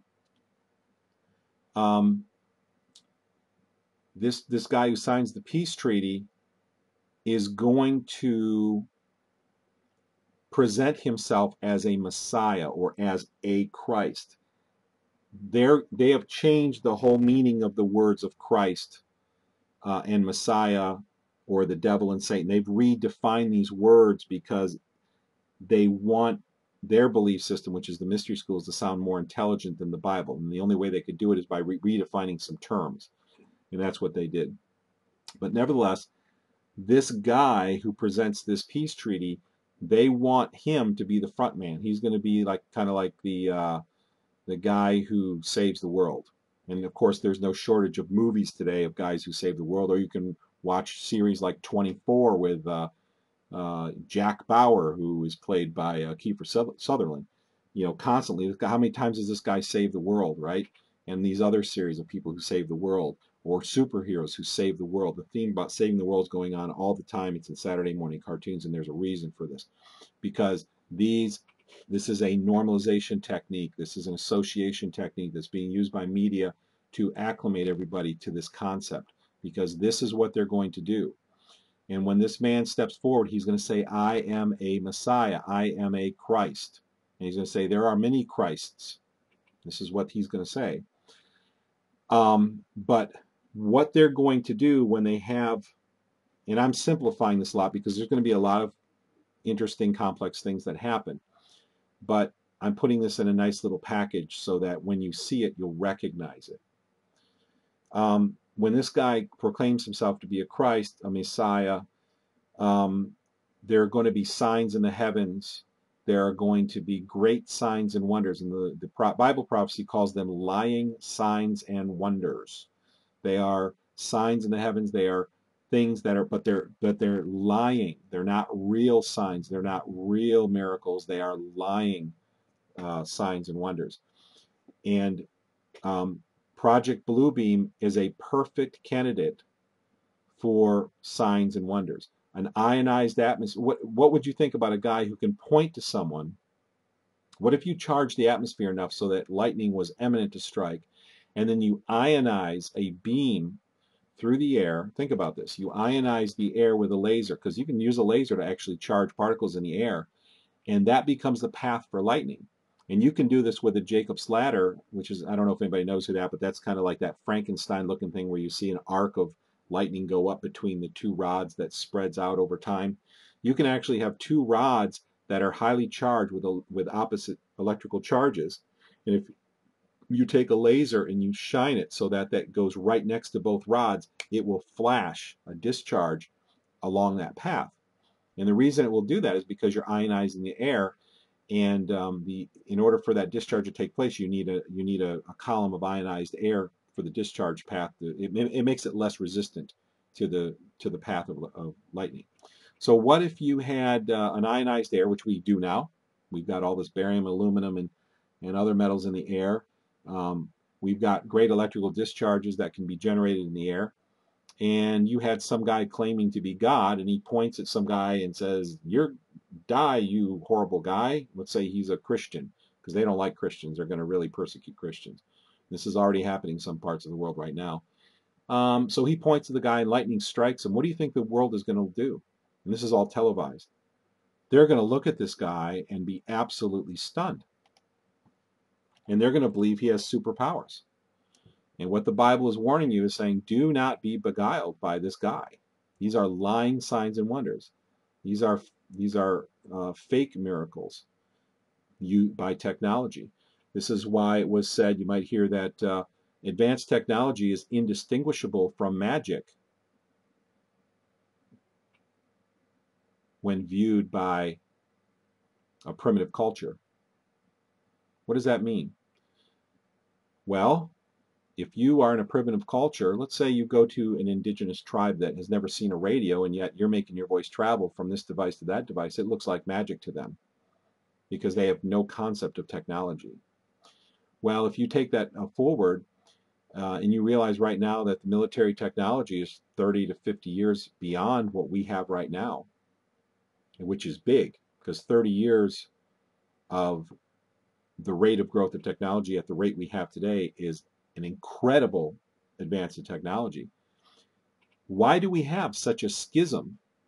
Why do we have the powers that be showing technology to us that is old, that's used for consumers, while they're using 30 to 50 year advanced technology? Why? Because they want you to think it's miraculous. They don't want you to realize it's technology. They want to present lying signs and wonders to you so they can secure their power when they present to you the guy who says is a Christ. And I'm going to cement this in right now for those of you who doubt and don't see the pieces of the puzzle put together. Maitreya is a guy right now who's claiming to be a Messiah. He's calling himself Maitreya, Lord Maitreya. He has appeared in different parts of the world. There are large groups of people, of 500 more, that has seen him disappear in front of people's eyes. And guess where he gets his money from? First, let me tell you about his website. His website is sponsored by Share International, which is a division of the United Nations, which is sponsored by the Rockefeller family. Did you hear what I just said? Are you using your left brain? Because if you are, your jaw should hit the floor if you haven't heard this before. Why does the Rockefeller family have an interest in a Messiah? Well, I'll tell you why. Because the Bible prophecy is exactly true. Because they're going to use messiahs, false messiahs, to fool the people. And they call themselves teachers a lot of times. They're going to fool the people into believing false things. And they're going to teach you things like, hey, if you want to overcome evil in your life, go beat a drum, run around in a circle, and hum. And that's how you overcome evil. And I'm not saying, I don't want anybody getting mad at me saying, well, the world is frequencies, and there is sacred geometry and all of these incredible things. This is all true. And of course, there was someone who created all of these amazing things. But these so-called teachers, these lying teachers, are going to teach you that there is really no Savior, because you don't need a Savior, because you are God, you are divinity. That's what the five-pointed star represents. Remember, I'm talking all about Project Bluebeam and about men declaring themselves to be God for the securing of the power of the elites. So why does the Rockefeller family need a Messiah? Why do they own Share International, which is the website for Maitreya? Why? Because this Bible prophecy is shaping up so clearly in front of your faces that you have to be, if you are not familiar with the prophecies in the Bible, this stuff is going to beguile you, it's going to dazzle you, you're going to be just swept away by the great deception that is about to hit this world. But if you know about it beforehand, then you will be wise to it and you will know better. Because when the true Messiah comes, you're going to know it. It's not going to be some sideshow. It's going to be unmistakable. And it's described in Scripture as this: as lightning flashes in the east and shows to the west. In other words, across the whole sky, so shall the coming of a man be. It's going to be a huge event, and it's not going to be a sideshow. Now, a lot of this technology that they're using is going to dazzle people, and it's going to deceive people. This is what Project Bluebeam is all about, because they're going to fake the return of a Messiah, and everybody will worship that Messiah. And Revelation 13 deals with this, is that unless you have the mark of this person or the number of his name or another thing in your right hand or forehead, then unless you will receive this mark, you will not be allowed to buy or sell. In other words, you will be cut off from the economic support system of the world. And this mark is based in 666. And I talked to you a couple of shows ago. Go back and look in the archives about what 666 is all about. Yes, I know it's the carbon atom, but don't let that dazzle you. This again is the New World Order. This is the doctrines of demons. This is the mystery schools trying to distract you from the focus. They're saying, oh, 666 is really a carbon atom. No, it's not. That's not what that scripture is talking about. Is the carbon atom going to keep you from buying and selling? No. The scripture specifically says, unless you receive this mark, which is based in 666, numerology, 6 is the number of man, 3 is the number of God. It's man impersonating God. It's exactly the symbology that is presented in the prophecies. Through all 66 books, the numerology is the same. Every book in the Bible, numerology and prophecy lines up together. If you take this mark, it is the sign of your rejection of God's system. But if you reject this mark, you will not be able to buy or sell. You're going to have to be dependent on God for your sustenance. This is going to be the ultimate moment of faith. Are you going to take the mark, or are you going to deny the mark? Are you going to be part of the world system, or are you going to deny the world system? And Project Bluebeam is tied into this. And as you may have put together right now, if you're listening carefully, you're not going to hear this information in very many places. Chemtrails, geoengineering is all part of this. In Revelation 18:23, in fact, let me pull this up. Let me pull this up here on the live stream so you can actually see it as I read it to you. Yeah, hang in there with me for just a second.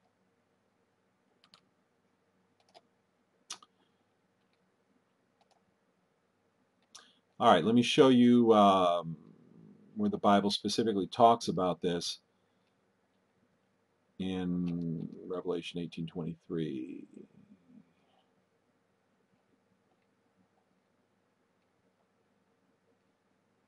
Oh, there it is. And then we're going to move on to other subjects, but I want to, because Rob had brought up Project Bluebeam, I want to give you a very comprehensive explanation of what Project Bluebeam is all about, because it's all about deceiving you. And if you don't understand biblical prophecy, you are wide open for deception. The Bible exposes the things that are going to happen. In fact, more stuff is written about the stuff that is going to happen in the next few years, and much of it is already, some of it's already happened, in fact. More stuff is written in the Bible about that time, this time, than when Christ actually walked the earth. All right, here's Revelation 8:23. It says, for your merchants were the great men of the earth. If you're looking at the live stream, it's right there. For by your sorcery all the nations were deceived. All right, take a look at this interesting. I mean, this is right here. This is in your face. This is talking about, and I'm going to show you how in a minute. This is talking about the dumbing down of the world. All right, let's read this carefully and look at the words, because when you're looking at Bible stuff, you can actually look up the original language of each word, and you can look that up in a dictionary, which is called Strong's. That's the name of the guy who put it together, and that is the de facto standard for looking up words in the Bible. For your merchants were the great men of the earth. Now, merchants is actually a word that means trader or wholesaler. And today that would translate into our English as the manufacturers in the big businesses, the big corporations. Okay? These are the ones who wholesale. These are the ones who bring stuff to the marketplace. So for your merchants, the large corporations, the large manufacturers, because you got to understand, let me add a footnote here, that these people who are head of all these corporations are all members of the mystery schools for the most part. They all belong to the mystery schools religion, which is the religion of the elites. And the mystery schools religion is being spread through Saturday morning television. It's being spread by Jordan Maxwell. It's being spread by David Icke. It's being spread by Michael Sarian, and many other people who are calling themselves teachers today. They're teaching you the religion of the elites, the Luciferian religion, which is the mystery schools. Manly P. Hall. A lot of people love the wonderful, emotionally soothing teachings of Manly P. Hall. Well, he teaches it in a very good way. He's very skilled, but the problem is that if you look at the philosophy and the beliefs behind it, you'll find out it's Luciferianism. It's the same evil garbage that is destroying your planet and that you're breathing every day.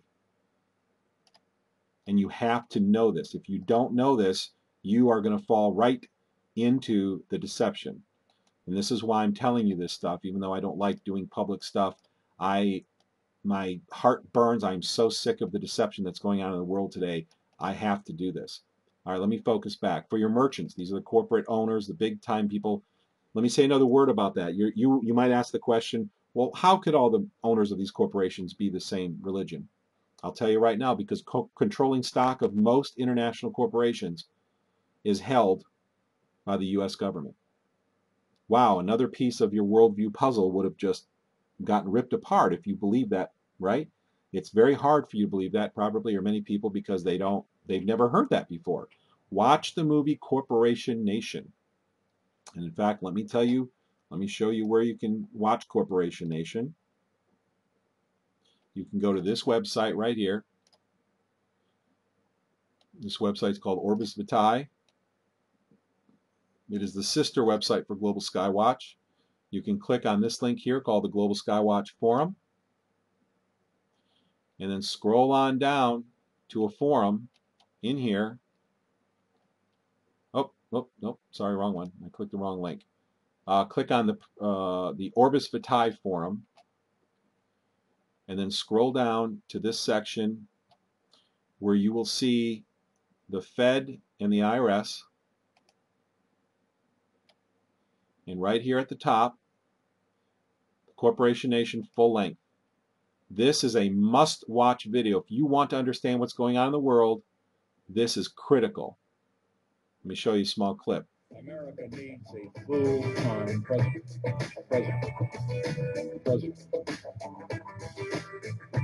and a full-time Congress. It tends to remain the master of its own house. Congress. The Comptroller General of the United States is the Director of the Government Accountability Office, or GAO, formerly known as the General Accounting Office, a legislative branch agency founded by Congress in 1921 to ensure the fiscal and managerial accountability of the federal government. Okay, I'm going to stop it right there. Watch this video if you want to put the pieces together. The point that I'm making right now is the question that somebody will ask you if you say the heads of all of these corporations, all the big international corporations, are members of the mystery schools religion, which is taught by Jordan Maxwell, David Icke, Michael Sarian, and others. You might say, well, how could that be? These are all autonomous corporations. No, they're not. Controlling stock is held in almost all of them by the U.S. government, and this video explains it and documents it from the comprehensive annual financial reports. It's in black and white. It's irrefutable. It's documented in this. This is a 3-hour and 13-minute video. It's a long video, but if you want to understand the world, I highly recommend that you watch it so that you're not deceived. All right, so let's get back to this scripture verse we're talking about. All right, for your merchants were the great men of the earth. Okay, my point I was making is that the people in these high positions all belong to the mystery schools. How do they do that? Because the U.S. government controls controlling stock. If you control the controlling stock or own the controlling stock of a corporation, you ultimately determine who sits on the board and who is the CFO, the CEO, et cetera, et cetera. So you put people in who believe in that you're a member of your church. And that's what the mystery school Luciferians have done, is they've implanted their own people at the top of these corporations. Now they have controlling stock. They've been working on this over the last 100 years feverishly while we were dancing and playing, while the public was not paying attention, and they have gained control over all of this. This is documented in black and white in that movie that I just showed to you. So please, please become educated, share it with your friends, and learn about it. For your merchants were the great men of the earth. Okay, the word merchants, we know who the merchants are, and most of them are mystery schools, religion people, probably every last one of them, but at least most of them are, because they're implanted by the people who own Class A controlling stock of these corporations, which is the U.S. government, which the people who control the U.S. government, the financiers at the very top, are mystery schools, religion people. All right, who are these people? They are the great men of the earth. Let's break that down. The word great is not the word good, it's the word very powerful. All right? So these manufacturers and corporate owners were the powerful men of the earth. Okay? For by your sorcery all the nations were deceived. All right, let me give you some context about what this incredible prophecy is telling us.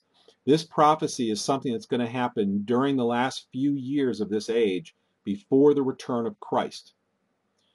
And there's going to be tremendous deception. I know I'm preaching to the choir right now, but if you're listening to this, you know there's tremendous deception already going on. They're telling you the EPA has raised the safe radiation limits. This is part of the deception because of Fukushima. They've raised the safe toxicity levels for many other toxins. They've told you that mercury was safe in vaccines and amalgam fillings. They have deceived us about safe meters. They lie to the public daily. There's tremendous deception, and we see that going on. But the pinnacle of this deception is going to be the acceptance of this guy I was talking about, who will be marketing himself as a Messiah, who will come bringing peace to the world, saying that he is the Christ. Okay? Using false miracles, as I was telling you, for their lying signs and wonders is what the prophecies say. Well, let's look at this. For your merchants, okay, so these are the wholesalers, the large corporate controllers, were the powerful, that's what the word great men means, men of the earth, for by your sorcery all the nations were deceived. So this is saying that shortly before the return of Christ, there will be a global deception. All the nations of the earth will be deceived. It doesn't mean every last person, but in large, all the nations will be deceived. The question is, are you going to be one of them, or are you not going to be one of them? Are you going to take the mark of Revelation 13, the 666 mark, or are you going to know better? If you don't take it, you're going to have difficult times. But the question is, are you going to be willing to go through difficult times knowing that Christ is who he said he was, and you have an eternal security, or are you going to reject the mark and have eternal security, or are you going to accept the mark in defiance of what God commands us to do? That's the real question. For by your sorcery all the nations were deceived. The word sorcery, I'm going to read this from right here. The word sorcery in this passage is the Greek word pharmakia. This is in Strong's Dictionary of the Bible, of the Hebrew and Greek. You can look up its word number 5331. It's pronounced pharmakia. And this is the source of our English word pharmaceutical. Okay, well, we need to know what pharmaceutical really means, because we think we know what it means, but what does it really mean? It means to drug or poison. So in this scripture right here, we have a Bible prophecy talking about the great deception that will come shortly before the actual return of Christ, that all the nations of the world will be deceived. And how are they going to be deceived? For by your drugs and poison, all the nations will be deceived. What do chemtrails do to you?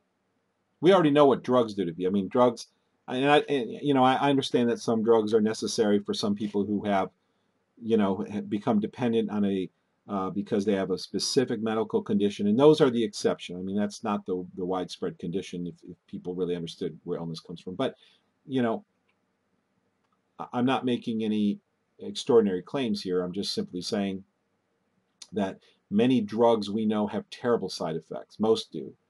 And they can make you groggy. You can't think straight. They can make you sick. They can destroy your liver. Many of them destroy your liver and kidneys. You're tired. You can't think straight. Your mind doesn't work right anymore. And what does that do to you? It lowers your IQ and makes you more easily deceived. What about so drugs fit into that? Many drugs fit into that category. I'm not saying maybe every last one does, but many of them do. But remember, the word sorcery doesn't just, even though it's the word pharmakia, it doesn't mean just to drug, but it also means to poison. Well, isn't fluoride a poison? We already know that fluoride lowers your IQ. So many people know that fluoride, the purpose of fluoride is for deception, making people less intelligent, because when you're less intelligent, you're easier to deceive. What about chemtrails? Chemtrails make you exhausted. You can't think straight. You can't focus. You can't remember things like you used to. It lowers your IQ, lowers your intelligence. It makes you more prone to deception. This is the great dumbing down of the world right here in the prophecy, in biblical prophecy. Now, getting back to Project Bluebeam, first of all, let me tell you where you can find this. If you want to read more, I have a whole collection of articles. Just go to the Global Skywatch website. I'll show you how to find this Bible article and a whole collection of other articles. Go to Personal Chemtrail Stories right here. Click on that. And then My Stories right at the top. Click on that. And then here you are. And this is a list of all the articles I wrote. And I have the Bible article, Chemtrails in the Bible, at the very bottom here. And in this, we talk about another number of other prophecies that I will skim over very quickly in just a second, but we're going to move on to other subjects in a minute. We're talking about Project Bluebeam. We just talked about how the Bible talks about the whole world will be dumbed down and deceived by drugging and poisoning, which we have been go on for decades right now. Many of you have seen those tests that are floating around from the schools in the 1800s, and you realize when you see those tests how dumbed down we've become, because most adults today couldn't pass that test, and yet these were given to young school children. So how much are we already dumbed down? How much has this already affected us? Let me get back on track. We're talking about Project Bluebeam. Bluebeam is going to work in coordination with the dumbing down of the people, holograph in the sky to produce lying signs and wonders to convince people that famous figure that Hollywood has talked so much about, the Antichrist, which is also known in the Greek as the Antichrist. Is that the Greek word anti actually stands for both. It means anti and anti at the same time. Anti means against and anti means in place of. So this person will be against Christ, but he will put himself in place of Christ.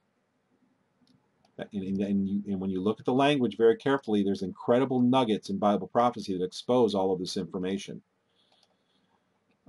So he is somebody who's against Christ, but he promotes himself as being in place of Christ, which is exactly what we're being set up to do, which is exactly what Rockefellers are doing through Share International, through Maitreya. Right now, they're beginning to promote this more heavily, and you're going to hear about Maitreya if you haven't heard already. Look up Share International. He has a big old website. They've got pictures of him. It's happening now, people. It's happening right now, and this is all come from the discussion about Project Bluebeam.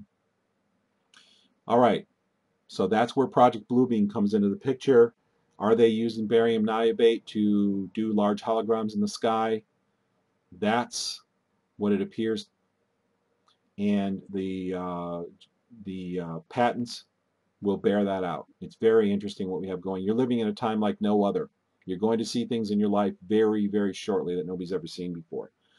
The next thing that Rob made a reference to was how the information that is coming out, that is teaching, that some of these teachers are teaching people, he believed was very deceitful and was spiritual in nature. You know, he talks about the angels or fallen angels, or he made some reference. I don't remember exactly what he said. But that makes me want to chat with you for just a quick second about spiritual writing. Professor Walter Veith, let me look this up. I encourage you to look at a video. Professor, I'm sorry, I don't know if he was a professor or not, but Walter Veith is a lecturer. He's been lecturing for decades about the conspiracies we see going on in the world. And he actually was the son of a messenger for the elites. And what they would do is they would have people in different parts of the world who were spiritual writers. They would let themselves become possessed, and then they would write. They have no idea what they're writing, and then they would write messages and then commands, and then these would be delivered to the people in power around the world. Very, very high level people. You know, leaders of nations even. So these people are taking their marching orders from these people who are spiritual writers. Now, if you don't know about spiritual writers, you can look at people like Acharya S., who actually channeled well over a dozen books, and claims that I believe it was Acharya who did that, who had an entity that would appear to her that I believe she later, Acharya later found out it was Dwal Kul, which is the same entity that appeared to Annie Besant, who was the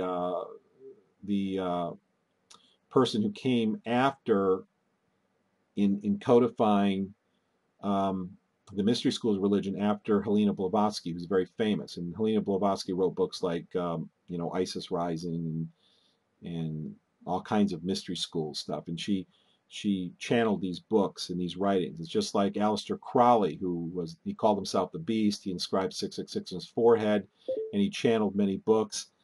He had an entity called AWAS, AIWASS, I believe it was, AWAS, who channeled the Book of the Law, they called it, to him. And that is the Luciferian religion's Book of the Law. They use many of the writings in there. It's very anti-Christ, very dark. And they say in that book that there's only one law. Do as thou wilt shall be the whole of the law. Do as thou wilt. Can you imagine the chaos in a world where you just did whatever you want, regardless?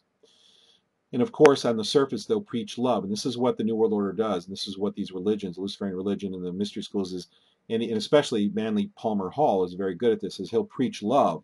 And it sounds really attractive, sounds really likable. It's very seductive, But when you look behind the door, you start realizing that this isn't about love at all. It's about power and control, and it's all based on lies.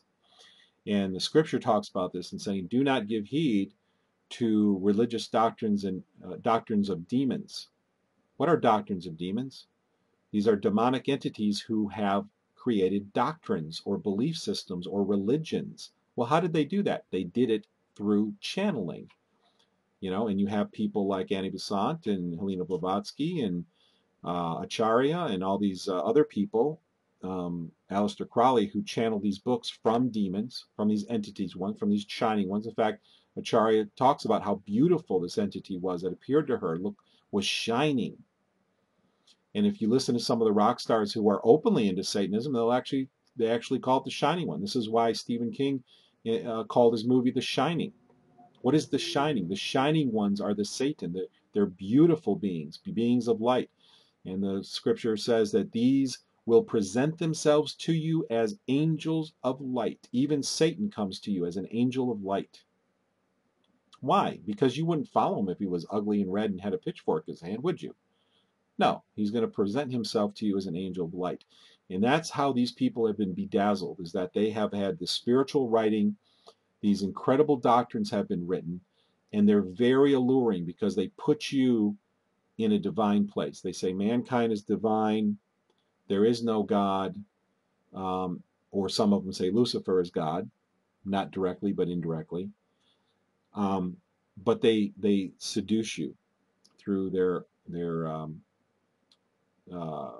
through the methods. So these people are very deceived. These people are teaching you, and if you're a Christian, perhaps you should pray for these people that their eyes would be opened to the great deception. It's very hard because these writings are written by entities that are much, much more intelligent than we are. And they've been around for a long, long, long time, which is why you have to be careful. And this is what Scripture says, is you have to be very careful because they're very deceptive. Do not give heed to doctrines of demons. These doctrines that have come forth through Crowley, Helena Blavatsky, Annie Besant, and the other teachers, the so-called teachers today, who are actually mixing the truth with lies, trying to suck you into the New World Order, who are themselves deceived. It would be great to see their eyes open. That's my ultimate hope. Not that I want to be angry and point the finger at these people, but I want to tell the truth, and I want these people's eyes to be open. You know, imagine how much good could be done if they could see that they are part of the New World Order. Maybe they don't really, well, they do realize it. They just think they've just been seduced, and they believe the doctrines of demons because they are very, very seductive. So anyway, that's about spiritual writing. Rob brought that up indirectly, and I wanted to address that because a lot of people do realize the Bible actually says we do not wrestle. This is another prophecy that tells you the truth about the world. And if you don't understand what the Bible tells you about what's going on today, you're open for deception. It says we do not wrestle against flesh and blood, but against principalities and powers in high places. Really? How could that be so?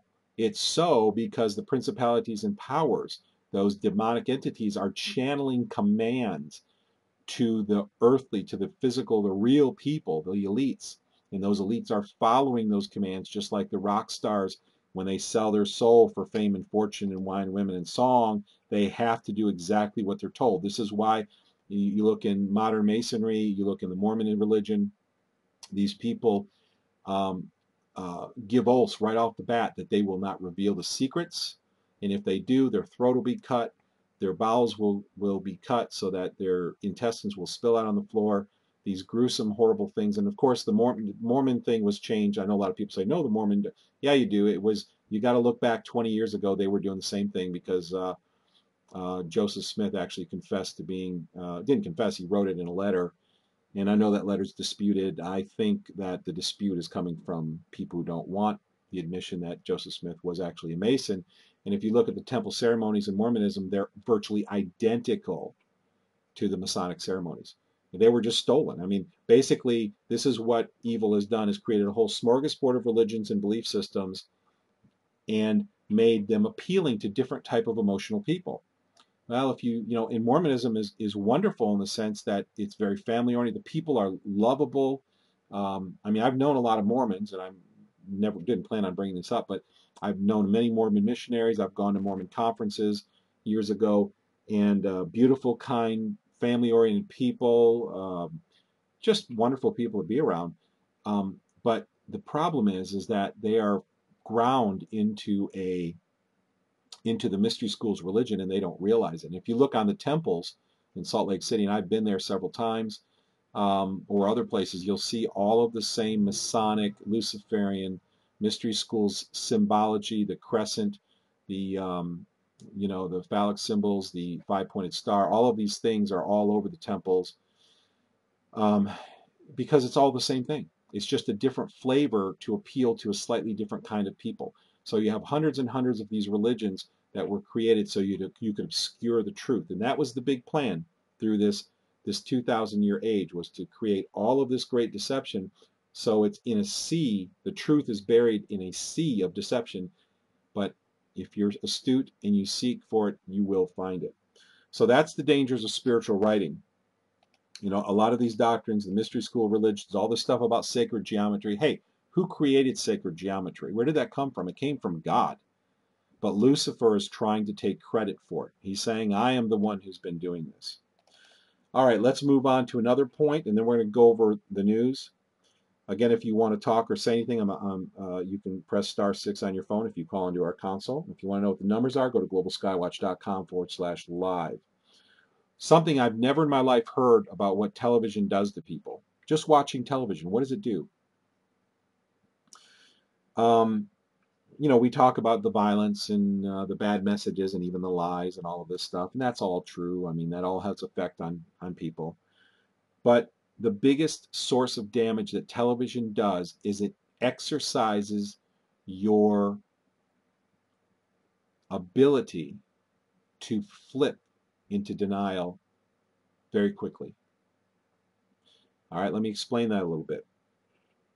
In order to be deceived, the people who are deceiving you have to change many truths and many lies. And that's why, was it William Colby, I don't remember, of the CIA said, we know our work will be done when everything the American people believe is a lie. Again, this stuff is there for you. If you want to know, go research it. It's all there for those who want to know. And that's what separates the people who are deceived from people who aren't, is you've got to be willing to go out and look. And take some time. It's fascinating. It's amazing. It's very freeing when you understand the big picture. It really does set you free.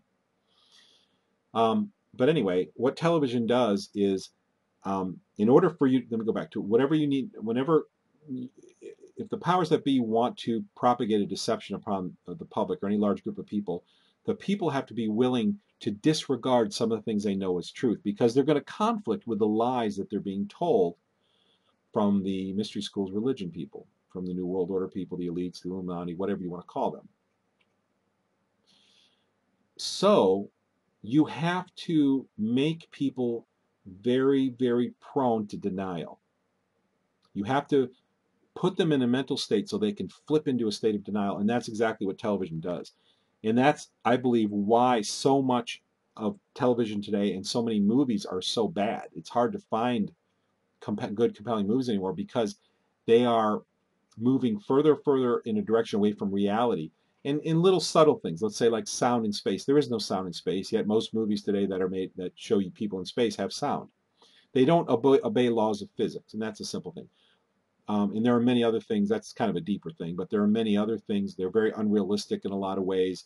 You know, if you watch something like, I like to pick on 24, because 24 is a completely propagandic show, yet it's very popular. They even had a movie made that fits in with a series called Redemption, I believe it is. You have Jack Bauer, who is Kiefer Sutherland. And, you know, he's like Cannon. I used to call it the Cannon karate chop, as if you knew the old series Cannon. Cannon would karate chop. This was years ago. You know, you have to be a little older to know about this. But Cannon was a cop, and he would go around when he was in a hand-to-hand combat, he would karate chop you on the side of the neck and you'd pass out. It was almost like he was a Vulcan. You know, he could, like Spock, he could squeeze you there and you would pass out. And Jack Bauer's the same way. You know, if you hit a guy hard enough, or you karate chop them across the back of the net, they pass out and they're unconscious. So you can grab his gun and go fighting the other bad guys. And this is all very far from reality. This is not the way the real world works. So what television has done is it has exercised our ability to flip into a state of denial at will, and made us so good at it that when they broadcast news and it doesn't fit the rest of our understanding of reality, it doesn't fit our puzzle because it's a lie, if they want to broadcast some kind of lie, it doesn't matter that much, because we can just go, we are so good and so conditioned to flipping into a state of fantasy that we just let this float on by. And the evidence of this, you see the evidence of this today by the very fact that this is what's happening. You have the world stepping to the brink of World War III right now. You have atrocities that have been committed by governments. You have incredibly horrible things that are going on, yet the majority of the public has this sense of privilege that they can just go, I don't want to think about that. And they can just go into denial. Where does that ability to flip into that state of denial come from? It comes from years of conditioning. If you had somebody who'd never been exposed to television and you teleported them from the 1800s to modern day, they would be in a state of shock. And they would be an activist. So I have never heard anybody talk about that aspect of how television affects us and is utilized by the powers that be. I already talked, okay, I want to move on the list. I already talked about Corporation Nation video. I want to go over these things to help everybody understand what's going on in the world, understand the big picture of what's going on. So let's look at the news. Let's take a look at the CNN website. I haven't even looked at the CNN website in any detail today, but let's just look for disinformation. All right, here we have this stuff about Syria. If you're looking at the live stream, you'll be able to see all this stuff about Syria is all over the place. I saw a copy of the New York Times this afternoon. I mean, front page, all about Syria. Um, uh, so it's right in front of our faces. And when I watch the news, when you understand that all of this stuff is conditioning, every bit of it is not intended to tell you the truth. It's intended to shape your behavior. What we have happening right now in the world is that the public is beginning to wake up. And there's this thing called the 100th monkey syndrome. And to make a long story short, that is that when a certain percentage of the public wakes up, the rest of the public wakes up almost instantly. So when there's this kind of threshold that when you reach that threshold of an awake public, then it spreads very, very quickly after that. And we are moving in that direction. I think we still have a ways to go, but the powers that be know this, and this is what the surveillance program is all about. When you understand that the vast majority of terrorism is conducted by the CIA in the world today, and it's to cause, when you have terrorism like 9/11, the outcome of it is more oppressive laws. And again, I'm not making this up. None of this I'm making up. This all comes from their own confessions, their own literature. Um, this was told by the founder of Restore the Republic, um, who was approached by the Rockefeller family, and that's exactly what the Rockefeller brother told him. So that this is what it's all about. And 9/11, the event that was going to happen, and it was told to Aaron Russo. He was a Hollywood producer. He owned a club in Chicago, and he was approached by the Rockefeller family, and he was told. We have a video of this actually on orbisvitae.com website. Rockefeller said, after this event, we're going to implement laws that are going to, surveil everybody. We're going to monitor everything. Okay, well, you have to think about this logic. Remember, get your right brain out of it and think about this purely analytically, because this is how you're going to really, really understand how these pieces fit together. If that's true, that almost all terrorism in the world is orchestrated by the CIA, then why would the government want a surveillance program? I mean, if there really is no terrorism except the stuff that the CIA is doing, then what do they need surveillance for? Well, they need it because if you are trying to secure your power in the world, you have to root out the dissidents. And this is how it works. A lot of people don't realize this, but I know a couple of police officers, and I've had in-depth discussions with them about this subject. And they've told me they're very accomplished, SWAT guys, marksmen, blah, blah, blah. And so they're, been doing this for decades, really. And so I had a conversation with one of them, and he explained to me the way that riots work is that when you have a riot, you don't try to go up against all the people typically. If you're gonna disperse a riot intelligently, what you're gonna do is you're gonna go in and you're gonna take out the 1, 2, or 3. There's usually 1 to 3 people that are the nexus of the whole thing. And you go in and you take those 3 people into custody, and everybody else disperses. That's the way it works. And that is a very powerful statement on the dynamics of how human behavior works. That is the sheep mentality, so to speak, is that people follow the leaders. And when there's leaders in place, they will rah and they will cheer. But when the leaders are taken out, everybody disperses. The sheep are scattered, so to speak. And this is exactly what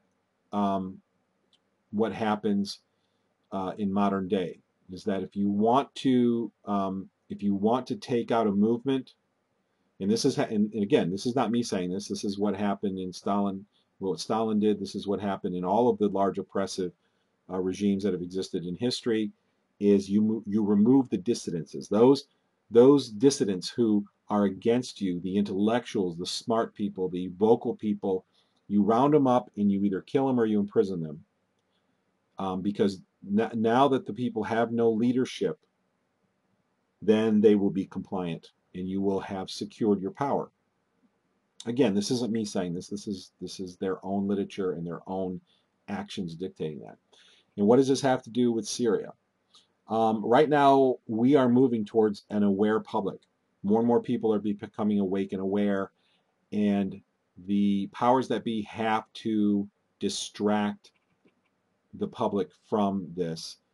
And ultimately what they want to do, and I'm talking about, let me get back to the surveillance question. Uh, that's what surveillance is about, is they have to survey everybody so they know who the dissidents are, so they can take them out. And that's what surveillance is really about. And that's why they talk about the continuity of government. You know, anybody, and the laws are going to be passed very shortly. Well, the laws have already been passed. They're going to be implemented shortly, activated shortly, before too long, where if you have a website that says anything about chemtrails or anything about anything the government's doing wrong, you won't even be able to speak against the government. And if you don't take your website down, and even if you do, they're going to come, they're going to take you, round you up, they're going to kill, torture, and imprison you. And they're going to do that because they understand how the principle works, is that when people don't have the leaders, then the sheep scatter and everybody's compliant. And they want everybody to be compliant. That's what it is. The New World Order is an order of followers, not an order of leaders, because the leaders, they don't like leaders. They don't like people who stand up. All right, so let's take so my whole point of that is to give you some understanding about how, first of all, why there's such a big surveillance mentality, and also to tie this in with the fact that the public is waking up, and that's why they're bringing us into World War III. When you watch Corporation Nation, you understand that all the corporations are controlled by, most of the large international corporations controlled by the United States government. They all believe in the same thing. They take their marching orders from a very, very small handful of people. That's why their symbol is it's not why their symbol is a pyramid, but that's why their structure is a pyramid. The power is in very, very, very small group of people at the top. But yet those people are able to control, through corporations and corporate holdings, everything and everybody, even governments that have become incorporated. And watch Corporation Nation to understand the structure. Once you understand the structure of a thing, you can understand the operation of the thing. And so what we see happening here is we have a lot of promotion about chemical weapon attacks. We want to go in and be the good guys, and we're going to save Syria, the people who are suffering in Syria. I believe that this is going to draw us into World War III, which is eventually, it's going to be one of the precursors. There's going to be several precursors. And this is going to be the downfall of the United States.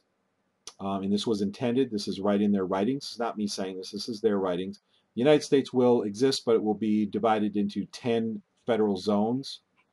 And there will be regional managers over each region. And this is not, again, it's not me saying this. This is right in their own literature. If you ever want to get serious about researching this, you're going to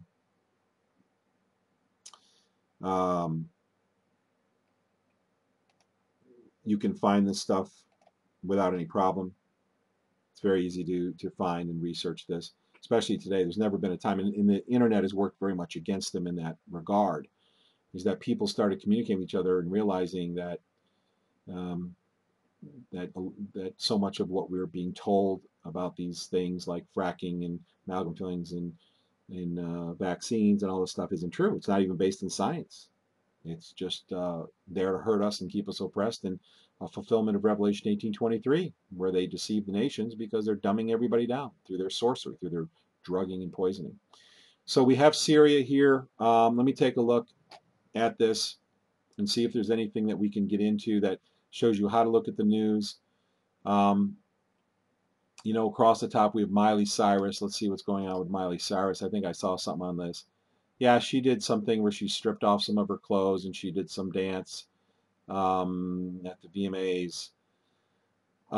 This is the same kind of thing we saw happen almost really identically with the other teen idol girl. What's her name? Gosh, the air's kind of getting bad, so my short-term memory is getting screwed up here. But you know, she's really famous. I can't recall her name. But this is, you know, this is the same kind of thing. Is another distraction. Keep your mind off the really important issues. There are, getting back to Syria, there are humanitarian problems going on all over the world. Why are we picking this one? This is all theater. I talked about earlier about all the countries of the world have already had, and I've detailed this and gotten into this in previous lectures that I hope people will listen to. The countries are already run by the mystery schools religion people. They're already run by people who are completely compliant to the handful of people at the top who are running the show. So if that's true, then how can we be drawn into a war? Well, we can't. This is all theater. Why do we have to have such theater? Because you have to have a set of circumstances that makes the public truly believe. The public has to truly believe that all of these things happened through their natural course of events, just natural interaction of sovereign nations, because then there's no blame. If the general public understood that, Saddam Hussein was CIA, and understood that, Hitler was mystery schools as well. I mean, these people all worked for the same people, and they were carrying out a mission. They were doing what they were told to do, so they could draw the world into war. Of course, war makes them a ton of money. It's very profitable for the corporations that they're held in. Primarily it's a way to get public money funneled into private pockets. Okay, because over 50% of the U.S. budget is black military. There's no accountability for it, no real accountability at all. The money goes into a black hole and then goes into the pockets of the power brokers, who you would soon find out are the same people who are running the world, the same handful of people. And they've structured it this way on purpose. That's one of the most effective techniques, is if you can get public money into private pockets, they have found a way to do it. They have found a way to subsidize it and create tremendous oceans, rivers of cash flow for themselves, because you need cash flow to pull off a deception this large. And they have pulled it off brilliantly, really, in the last 100 years. And they've done it previous to that. This is nothing new except the technology. So we've got a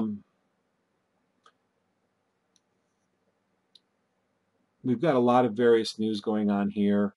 350-pound marlin jumps into a fishing boat. This is under the more top story. This is a top story. Facebook friends may hurt your credit. Anything to tear about. Facebook has worked against them quite a bit, and Facebook does everything they can to appear like they help people come together, while at the same time putting all kinds of controls in that limit. Like, you can only have 5,000 friends. So for activists, it makes it difficult if you want to have 20 or 30,000 people who follow you or who actually are your friends. They limit that. When you post something on an active group, like we've got over 11,000 people in our group, it scrolls off the bottom of the page in a day, and after 2 or 3 days, you'll never see it again. It just goes and it's not accessible. Of course, they archive it. They've got it stored in their hard drives, but guess what? They don't give you access to it anymore.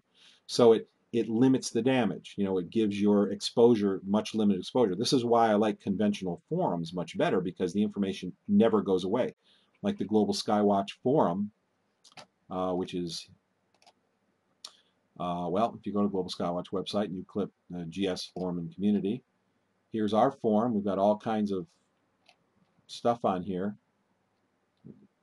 Excuse that ad on the left. Of course, we have ads on here to help cover our costs, which they don't. They help a little bit, but we still are very far in the red every month. So this is not a money-making thing. But here's our website. It's got lots of forums. You go into these forums, all the information you post is there permanently, never goes away, so that people doing searches in the future can find it. But on Facebook, it's a completely different situation, where your information is gone in a few days. So you have limited exposure. The information is limited. You have to keep feeding it, keep feeding it, keep feeding it. So it occupies your time. It limits your exposure with people. I did want to get more into the news. I see that we're getting to 11 o'clock. I try to keep these things short, but it's hard because there's so much that I want to say. There's so many subjects to cover. And really, the reason why covering these subjects takes so much time is because there are so many lies out there today. They have been lying to us for so many decades that it takes hours and hours to dispel all of the lies. If you just dispel one lie, it is a misfit piece of your worldview puzzle, and it's very hard for you to believe. But if you sit down in one sitting and you have somebody draw you the complete picture, which is what I tried to do tonight, to show you the pyramid. There are a small handful of people who are Luciferians, who believe, literally, they're Luciferians. They believe in the mystery schools religion. They take their orders from spiritual channelers. Once you have all of this structure set up and you understand that that's the way the world works, then you have a whole new worldview puzzle. And as you get new truths that come in, like for instance, you see 9/11. Let's say your worldview puzzle is complete, and you see 9/11 happen, and you're like, well, that was a controlled demolition. Obviously, no, just understanding the physics of it, that was, not because I want it to be, because I don't want it to be, because I don't want to think that our government do that. That's not what I want. But what I want doesn't matter. What matters are physics. What matters are the rules. What matters are the facts. Regardless of how I feel about it, what matters are the facts. And the fact is that it had to be a controlled demolition because nothing else could have done that. Well, that fits. If your worldview puzzle already already incorporates the structure of the world powers, the corporations, the yellow fringe flags that you see in all the countries. Why does every country in the world have a yellow fringe flag and a flag without a yellow fringe? Because the yellow fringe flag represents the Admiralty colors. It is the same method that's been used in every country to subvert people's freedoms. It brings you under another jurisdiction. Because it's the same people done it. They've done the same thing in every country. It's not very creative. It's smart, but it's not very creative. They just did the same thing over and over again. It's the people who haven't been paying attention and keeping held their public officials' feet to the fire. But anyway, getting back on track here, when you see something like 9/11, it doesn't surprise you if you already understand the big structure of things, because you're like, well, there goes our government again. They're doing this because they want to scare the public into accepting oppressive laws. And the thing you heard after 9/11 for months, the news media said, what liberties would you be willing to sacrifice for security? And that's a communist style brainwashing question. It's like saying, how do you believe evolution happened? It's not saying questioning evolution, it's making an assumption. What freedoms would you be willing to give up for security? Giving up your freedoms doesn't give you security. It removes your security. But they're making the assumption that it does. That's the subconscious inference in the question, which is why they asked it over and over and over again for months after 9/11, because that was the point. It's about control. And when your worldview puzzle is complete, and you understand the big picture and you see events happen like this, you look at it and go, well, there we go. They're going to implement some big laws now. That's the whole point. And that was confirmed when Aaron Russo was told by the Rockefellers when this video came out. It was a Alex Jones interview. A lot of good information comes out of Alex Jones, so don't be offended by what I said earlier. I'm not saying he's a good guy or bad guy. I'm saying don't follow him or anybody. Look at every piece of information you get and take some time out to research it. You'll be astonished at what you will learn over the course of a few months if you take 2 hours a week to do research. Within a few months, your worldview will be transformed. It will be absolutely amazing. That's all it takes. You've got 70 years average of life to do a relatively small amount of work and transform your view of the world so you can see truth for what it really is. But so Aaron Russo was told by the Rockefellers that was the purpose. And so when I saw that, it was like, of course that's what it's all about, because that's how they operate.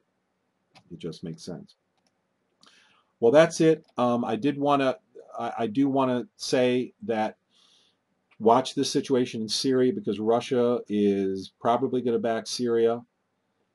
And this is all planned. This is not anything that should surprise us at all. It's absolutely intentional, because the powers that be can't thrust us into a war without making the public believe that it was just a natural course of events, because then the powers that be would become too transparent. It would become too blatantly obvious to the public.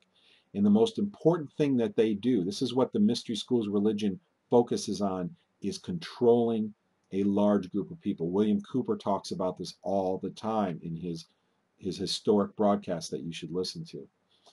It's all about controlling people. It's all about power and control. So they have to convince the public that, Russia is run by the same people that run the United States, that run China.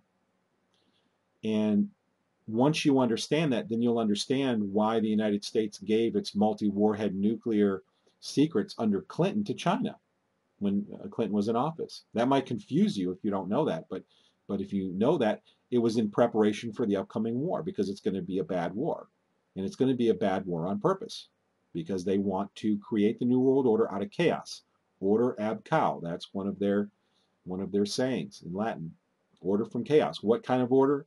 New World Order, just as been spoken by many presidents over the last decades, over many decades. So the public has to be convinced that World War III that is shaping up right now is just a natural course of events. When you understand, let me jump back into this for another second. There are a lot of artifacts you will see of the fact that China and Russia and the United States are run by the same people. The Russia and U.S. Space Agency worked together through the Cold War. They're coming out with this. China and the United States have done many things together. The whole reason why the infrastructure, if you want to understand why NAFTA and GATT were passed, especially the GATT treaty was passed, the Global Agreement on Tariffs and Trades. The U.S. was a leading manufacturer in the world. We were very prosperous, but the United States was planned for economic destruction, and we're going to be pushed back into a inconsequential world power. That was the plan of the elites for decades. It's in their own writings. Again, check out what Cooper says, and he's uncovered the documents that says this right from the mouths of those who are doing it. So this is why Clinton gave the warheads to China. This is why the fact that the governments are run by the same people. This is why the space agencies work together, because they really are just extensions of the same government. They're the same religious people running mystery schools, religion people running both governments. But they had to keep the idea that there was a Cold War. They had to promote this to the public and have all these scary events and all this stuff happen in order to keep military funding, because that military money that went in that black hole went into advanced technology development, which is eventually going to be used into deceiving the public in programs like Project Bluebeam. They had to spend tremendous amounts of money. Same thing with gun money. There's a book called, I think, Red Cocaine, I think it's called. This is another reason why, if you watch the Clinton Chronicles, go to the Orbis Vitae website. In fact, let me show you where it is. If you're watching the stream, go to the Orbis Vitae forum, orbisvitae.com, click on the forum link, and then scroll on over here, and you'll see a video called the Clinton Chronicles right here. They were bringing in tons of cocaine under Clinton. He got caught. There are FBI agents, there are internal revenue officers, there are local sheriffs that are interviewed in that who say what's going on. They all knew, but it was all covered up. Mainstream media didn't talk about it. Well, if your worldview is that everything is the way the news say it is, none of that will make sense to you. But if your worldview has already been transformed to reality, then of course they're bringing cocaine in, because that's part of the way they're financing advanced technology development. And why do they want advanced technology development? Because they want to do the same trick that they did in ancient Rome and Egypt, except they're going to use technology to pull it off on a global scale. Is they're going to make you think it's a miracle, so that you believe that their front man is a Messiah. I'm not making this up. This is right out of their own plans. So be aware, it's coming. You're going to see it in your lifetime. In fact, you're going to see it a lot sooner than than most people think they're going to see it. We are close. Let me go back to the economic side of it for a quick second. This is what GATT was all about. Clinton did this. And of course, now it's funny because this issue has come up with some alternative media. And Hillary Clinton was saying, I never voted for GATT. I never was for it, but actually she was. And there's then you can see clips side by side where she's supporting NAFTA and GATT under the Clinton administration. So she lies out of both sides of her mouth like the rest of them do. Nevertheless, the reason is that they want to move all the manufacturing to China, because then they can exploit the low manufacturing costs. Because the most expensive part of industry is your personnel costs, your employee costs. So if you can go over there, pay people low wages, and they will be grateful and hard workers and feel like you're doing them a great favor, your profits are going to skyrocket because you're cutting your expenses really, really low, and you have removed your tariffs. So now you can import everybody into the large consumer nation, the United States, still make all your profits, transport everything for virtually nothing. Your profits will skyrocket, and it'll be good for all of your industries. And since they control all the industries through what the corporation nation exposes is the great, the comprehensive annual financial reports, then of course it just makes sense. So when you see, Clinton promoting things like the global agreement on tariffs and trades, it doesn't make any sense for the United States. It bankrupted our country. It literally moved our manufacturing overseas. I actually knew someone who worked for a mid-sized corporation personally, who actually was an assistant to the president. Um, I know this person well, and this person told me all about it, that they were forced. They had to shut down their U.S. factories, and they were forced to move to China because their competitors already moved their factories to China to get their costs low, because this company that manufactured in the United States couldn't compete because the employment laws, the unemployment laws, the compensation laws, all of this stuff made them absolutely unable to compete. They could not get their prices low enough. So they were forced to move overseas. And this is part of the planned destruction of the United States. Not saying we're all being destroyed, but it's the economic destruction and the division into 10 federal regions. And this is all coming, it's planned out, and because so much of the public is apathetic to what's going on, they don't want to hear it, it's too scary, it's too boring, they flip off their little denial switch, or flip on their denial switch in their minds and just able to shut it out so that they don't feel like they have to deal with it. So hopefully all of this helps put the whole big map and the worldview situation together about what's been going on in the world. For some people, I know that this kind of conversation might be a little boring. To me, it's not boring at all, because when you understand the big picture, then you actually reach a point of predictability. And that's what you hear me or people like Rob or people who have spent many years putting these pieces together, or people like William Cooper. William Cooper predicted 9/11, and he predicted that it was going to be blamed on Saddam Hussein, even though Saddam Hussein didn't do it. He predicted this in advance. And of course, William Cooper was shot dead not too long after. But that's exactly what happens. When you understand the big picture, you actually eventually reach a point of predictability where you can see the whole path that the world is heading down, and you can start predicting what's going to happen next, because you understand the purpose and the whole point of everything. You understand the minds of those who are directing the ship, so to speak. So this isn't boring information at all to me. This is extremely interesting information, and I feel very privileged and very blessed to have gained this knowledge over years of research, because it has allowed me to peacefully, without fear, without, apprehension, it has allowed me to live my life and be productive, even though I'm looking at a future that doesn't look very pretty. It looks very difficult in my eyes, and I understand that. But yet I know my future, and I understand the difference between myself and what the Luciferians are doing in the world. And I know, most importantly, and I'll say this for the last time and then I'll close for now, for tonight, is that you will be presented with an option to receive a mark on your right hand or forehead. Read the book of Revelation. It's not the book of Revelations. A lot of people, I always know somebody doesn't really know the Bible and say, read Revelations. It's not Revelations, it's Revelation. It's the book of the Revelation. It's one revelation to John. Read the entire book. It's very symbolic. Well, read the whole Bible, really, is what I recommend you do if you want to see the big picture from a bird's eye view. And you really, really need to, if you want to be prepared for what's coming. But in Revelation 13,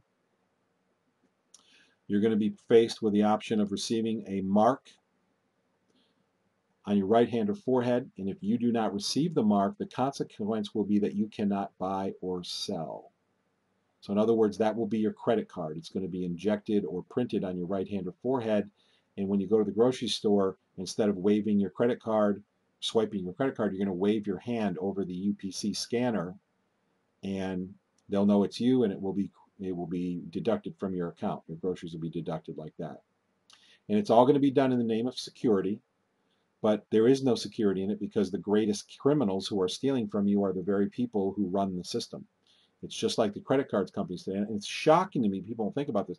Do you know that the price that you're paying for the goods and services that you pay with a credit card, the person you're buying from is paying what, 2-3% with fees. That's like half of the state sales tax in some states. And this is going to a private corporation. That's why they love electronic money, because it makes them rich.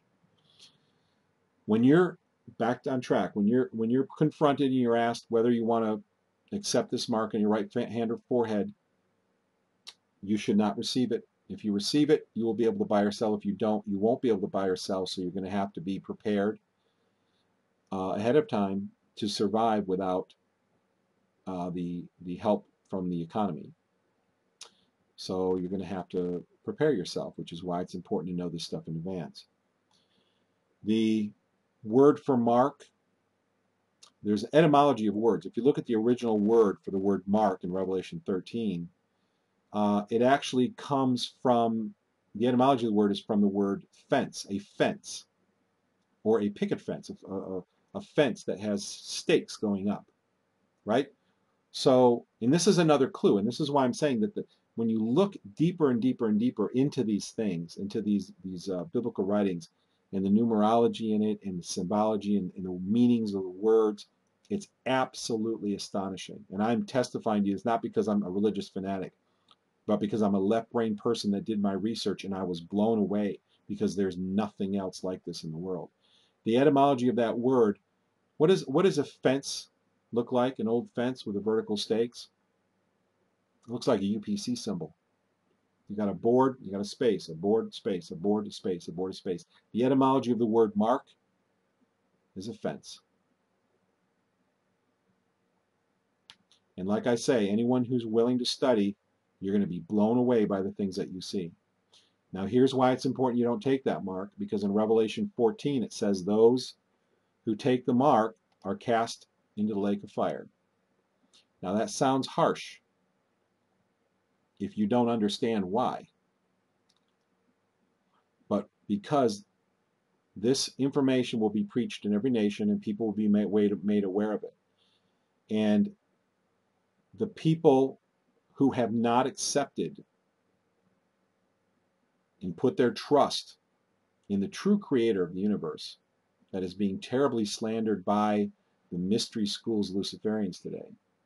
If you have not put your true trust in him, you're putting your trust in the Luciferians. God is real. He's not some imaginary thing that never answers your prayer. He answered my prayer. He turned my life around. And I believe if you're willing to ask with a humble heart, he may do the same for anyone who's willing to come to him. And things really happen. When you really believe, things really happen. And I'm not saying this because I'm a so-called religious fanatic. I'm giving you my personal testimony because this happened to me.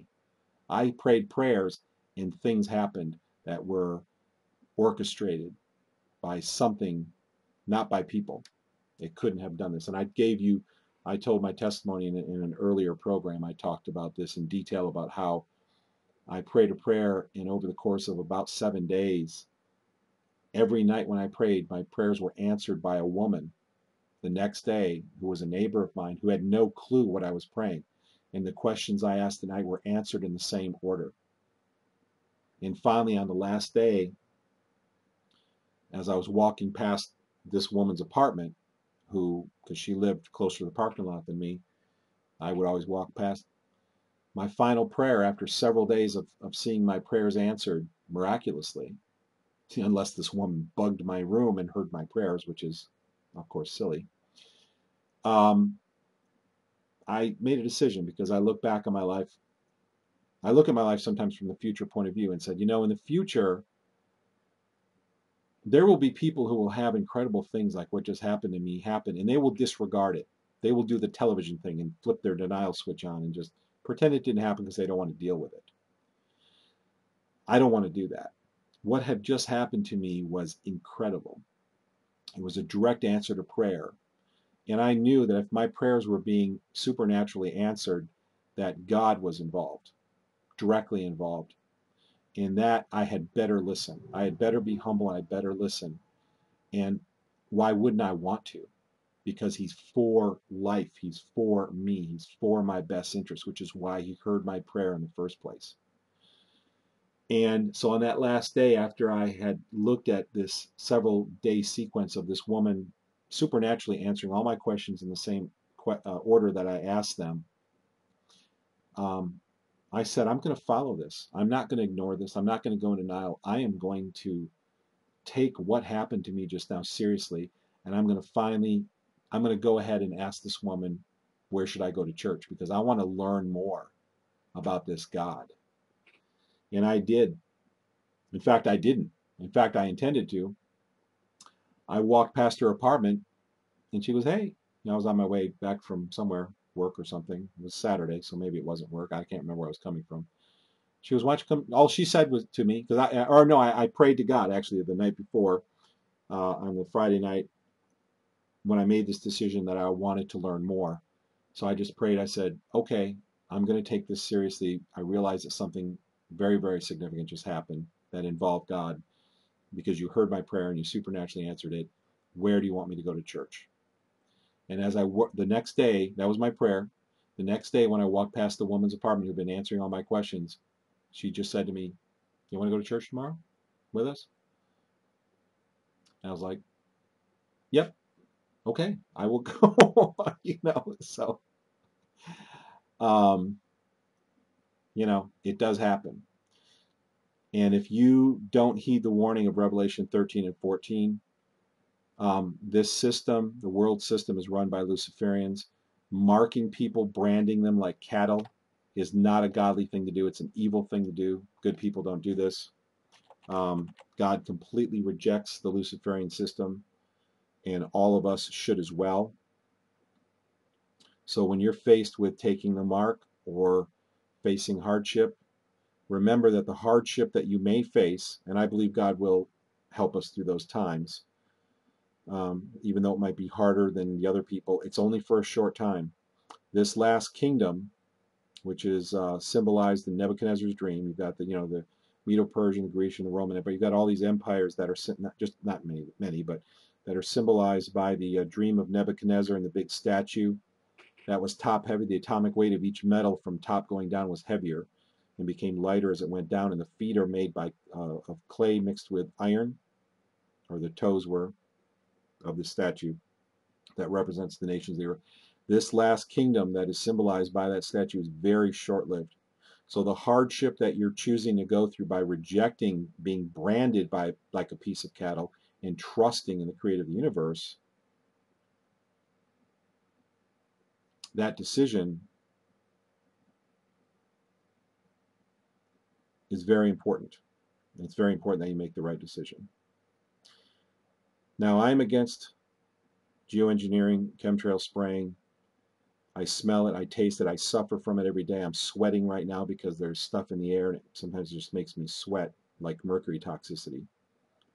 And that's a whole other story I've talked about in a previous talk.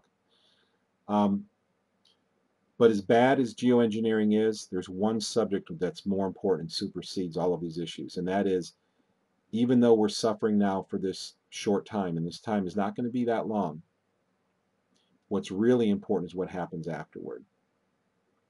And so I hope everybody will take this information seriously, realizing that I've gone in a very different direction in these last few shows, but it's because I feel that our time is short. World War III is on the horizon. I see them working that out right now. I knew it was coming, I just didn't know when, but now they're working out the logistics. They're presenting it to the public in a play scenario. This nation's mad at this nation, and this nation backs this nation, just like a soap opera.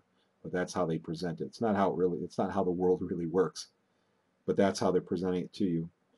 So I decided to take this direction, start talking about the deeper, the spiritual, and the global implications of all of these things, not just geoengineering, because I would never be able to live with myself if I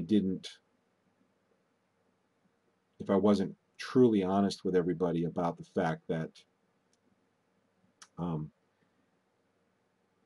that in my life I have had an encounter with the Creator, multiple encounters really, and He showed me who He is and the reality of Him and what He's all about. And once you understand that, everything changes.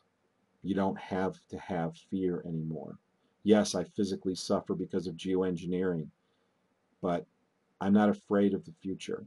Whatever suffering there is, it will come and it will go, and then it will be over forever.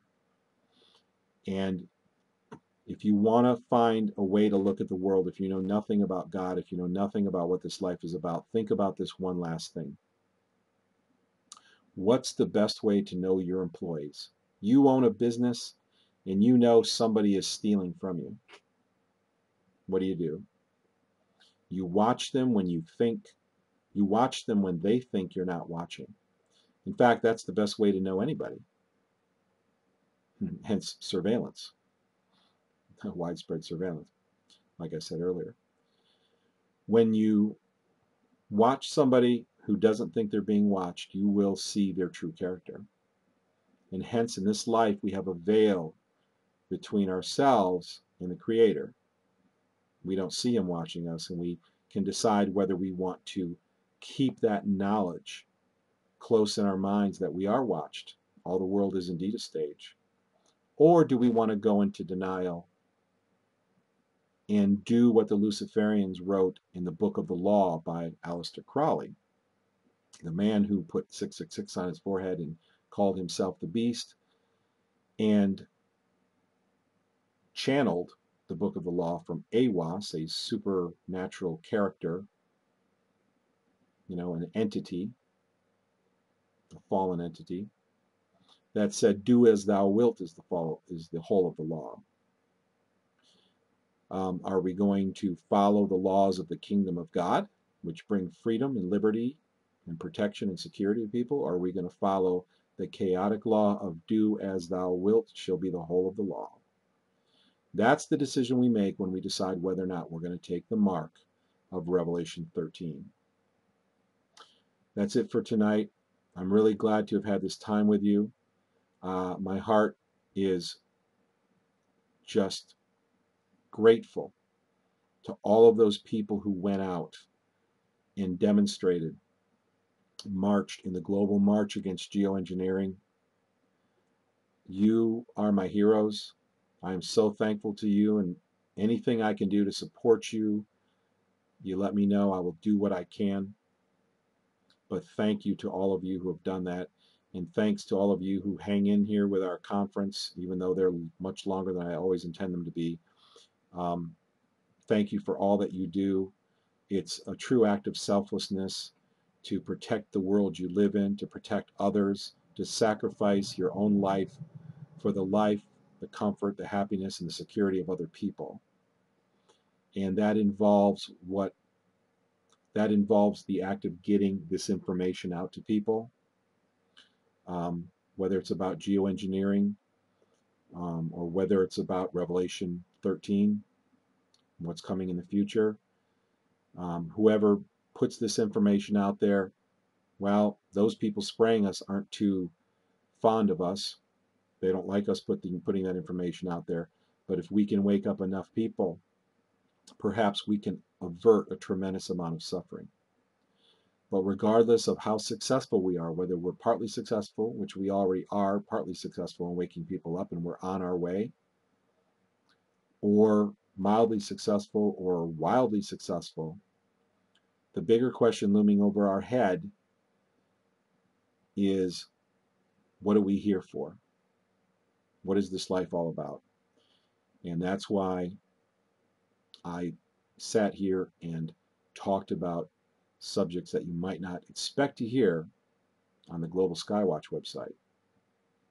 because there's something a whole lot bigger going on. And when you see the big picture, you can live in freedom, you can live in peace, and regardless of how difficult the road looks ahead, don't worry, because I can give you a first-hand witness account that this God that I have committed myself to has seen me through disaster and tragedy and loss, and he made it easy for us. And that's what he does, because that's his character. Don't let anybody lie to you and convince you differently. There's many people out there who think they know something about this God, and they know nothing. They've watched the Discovery Channel and they think they've learned the truth when they've actually just seen slander.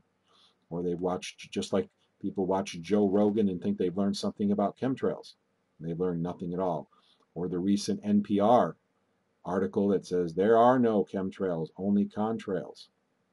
They are liars, teaching us and our children that the poisonous substance being sprayed in the air is harmless.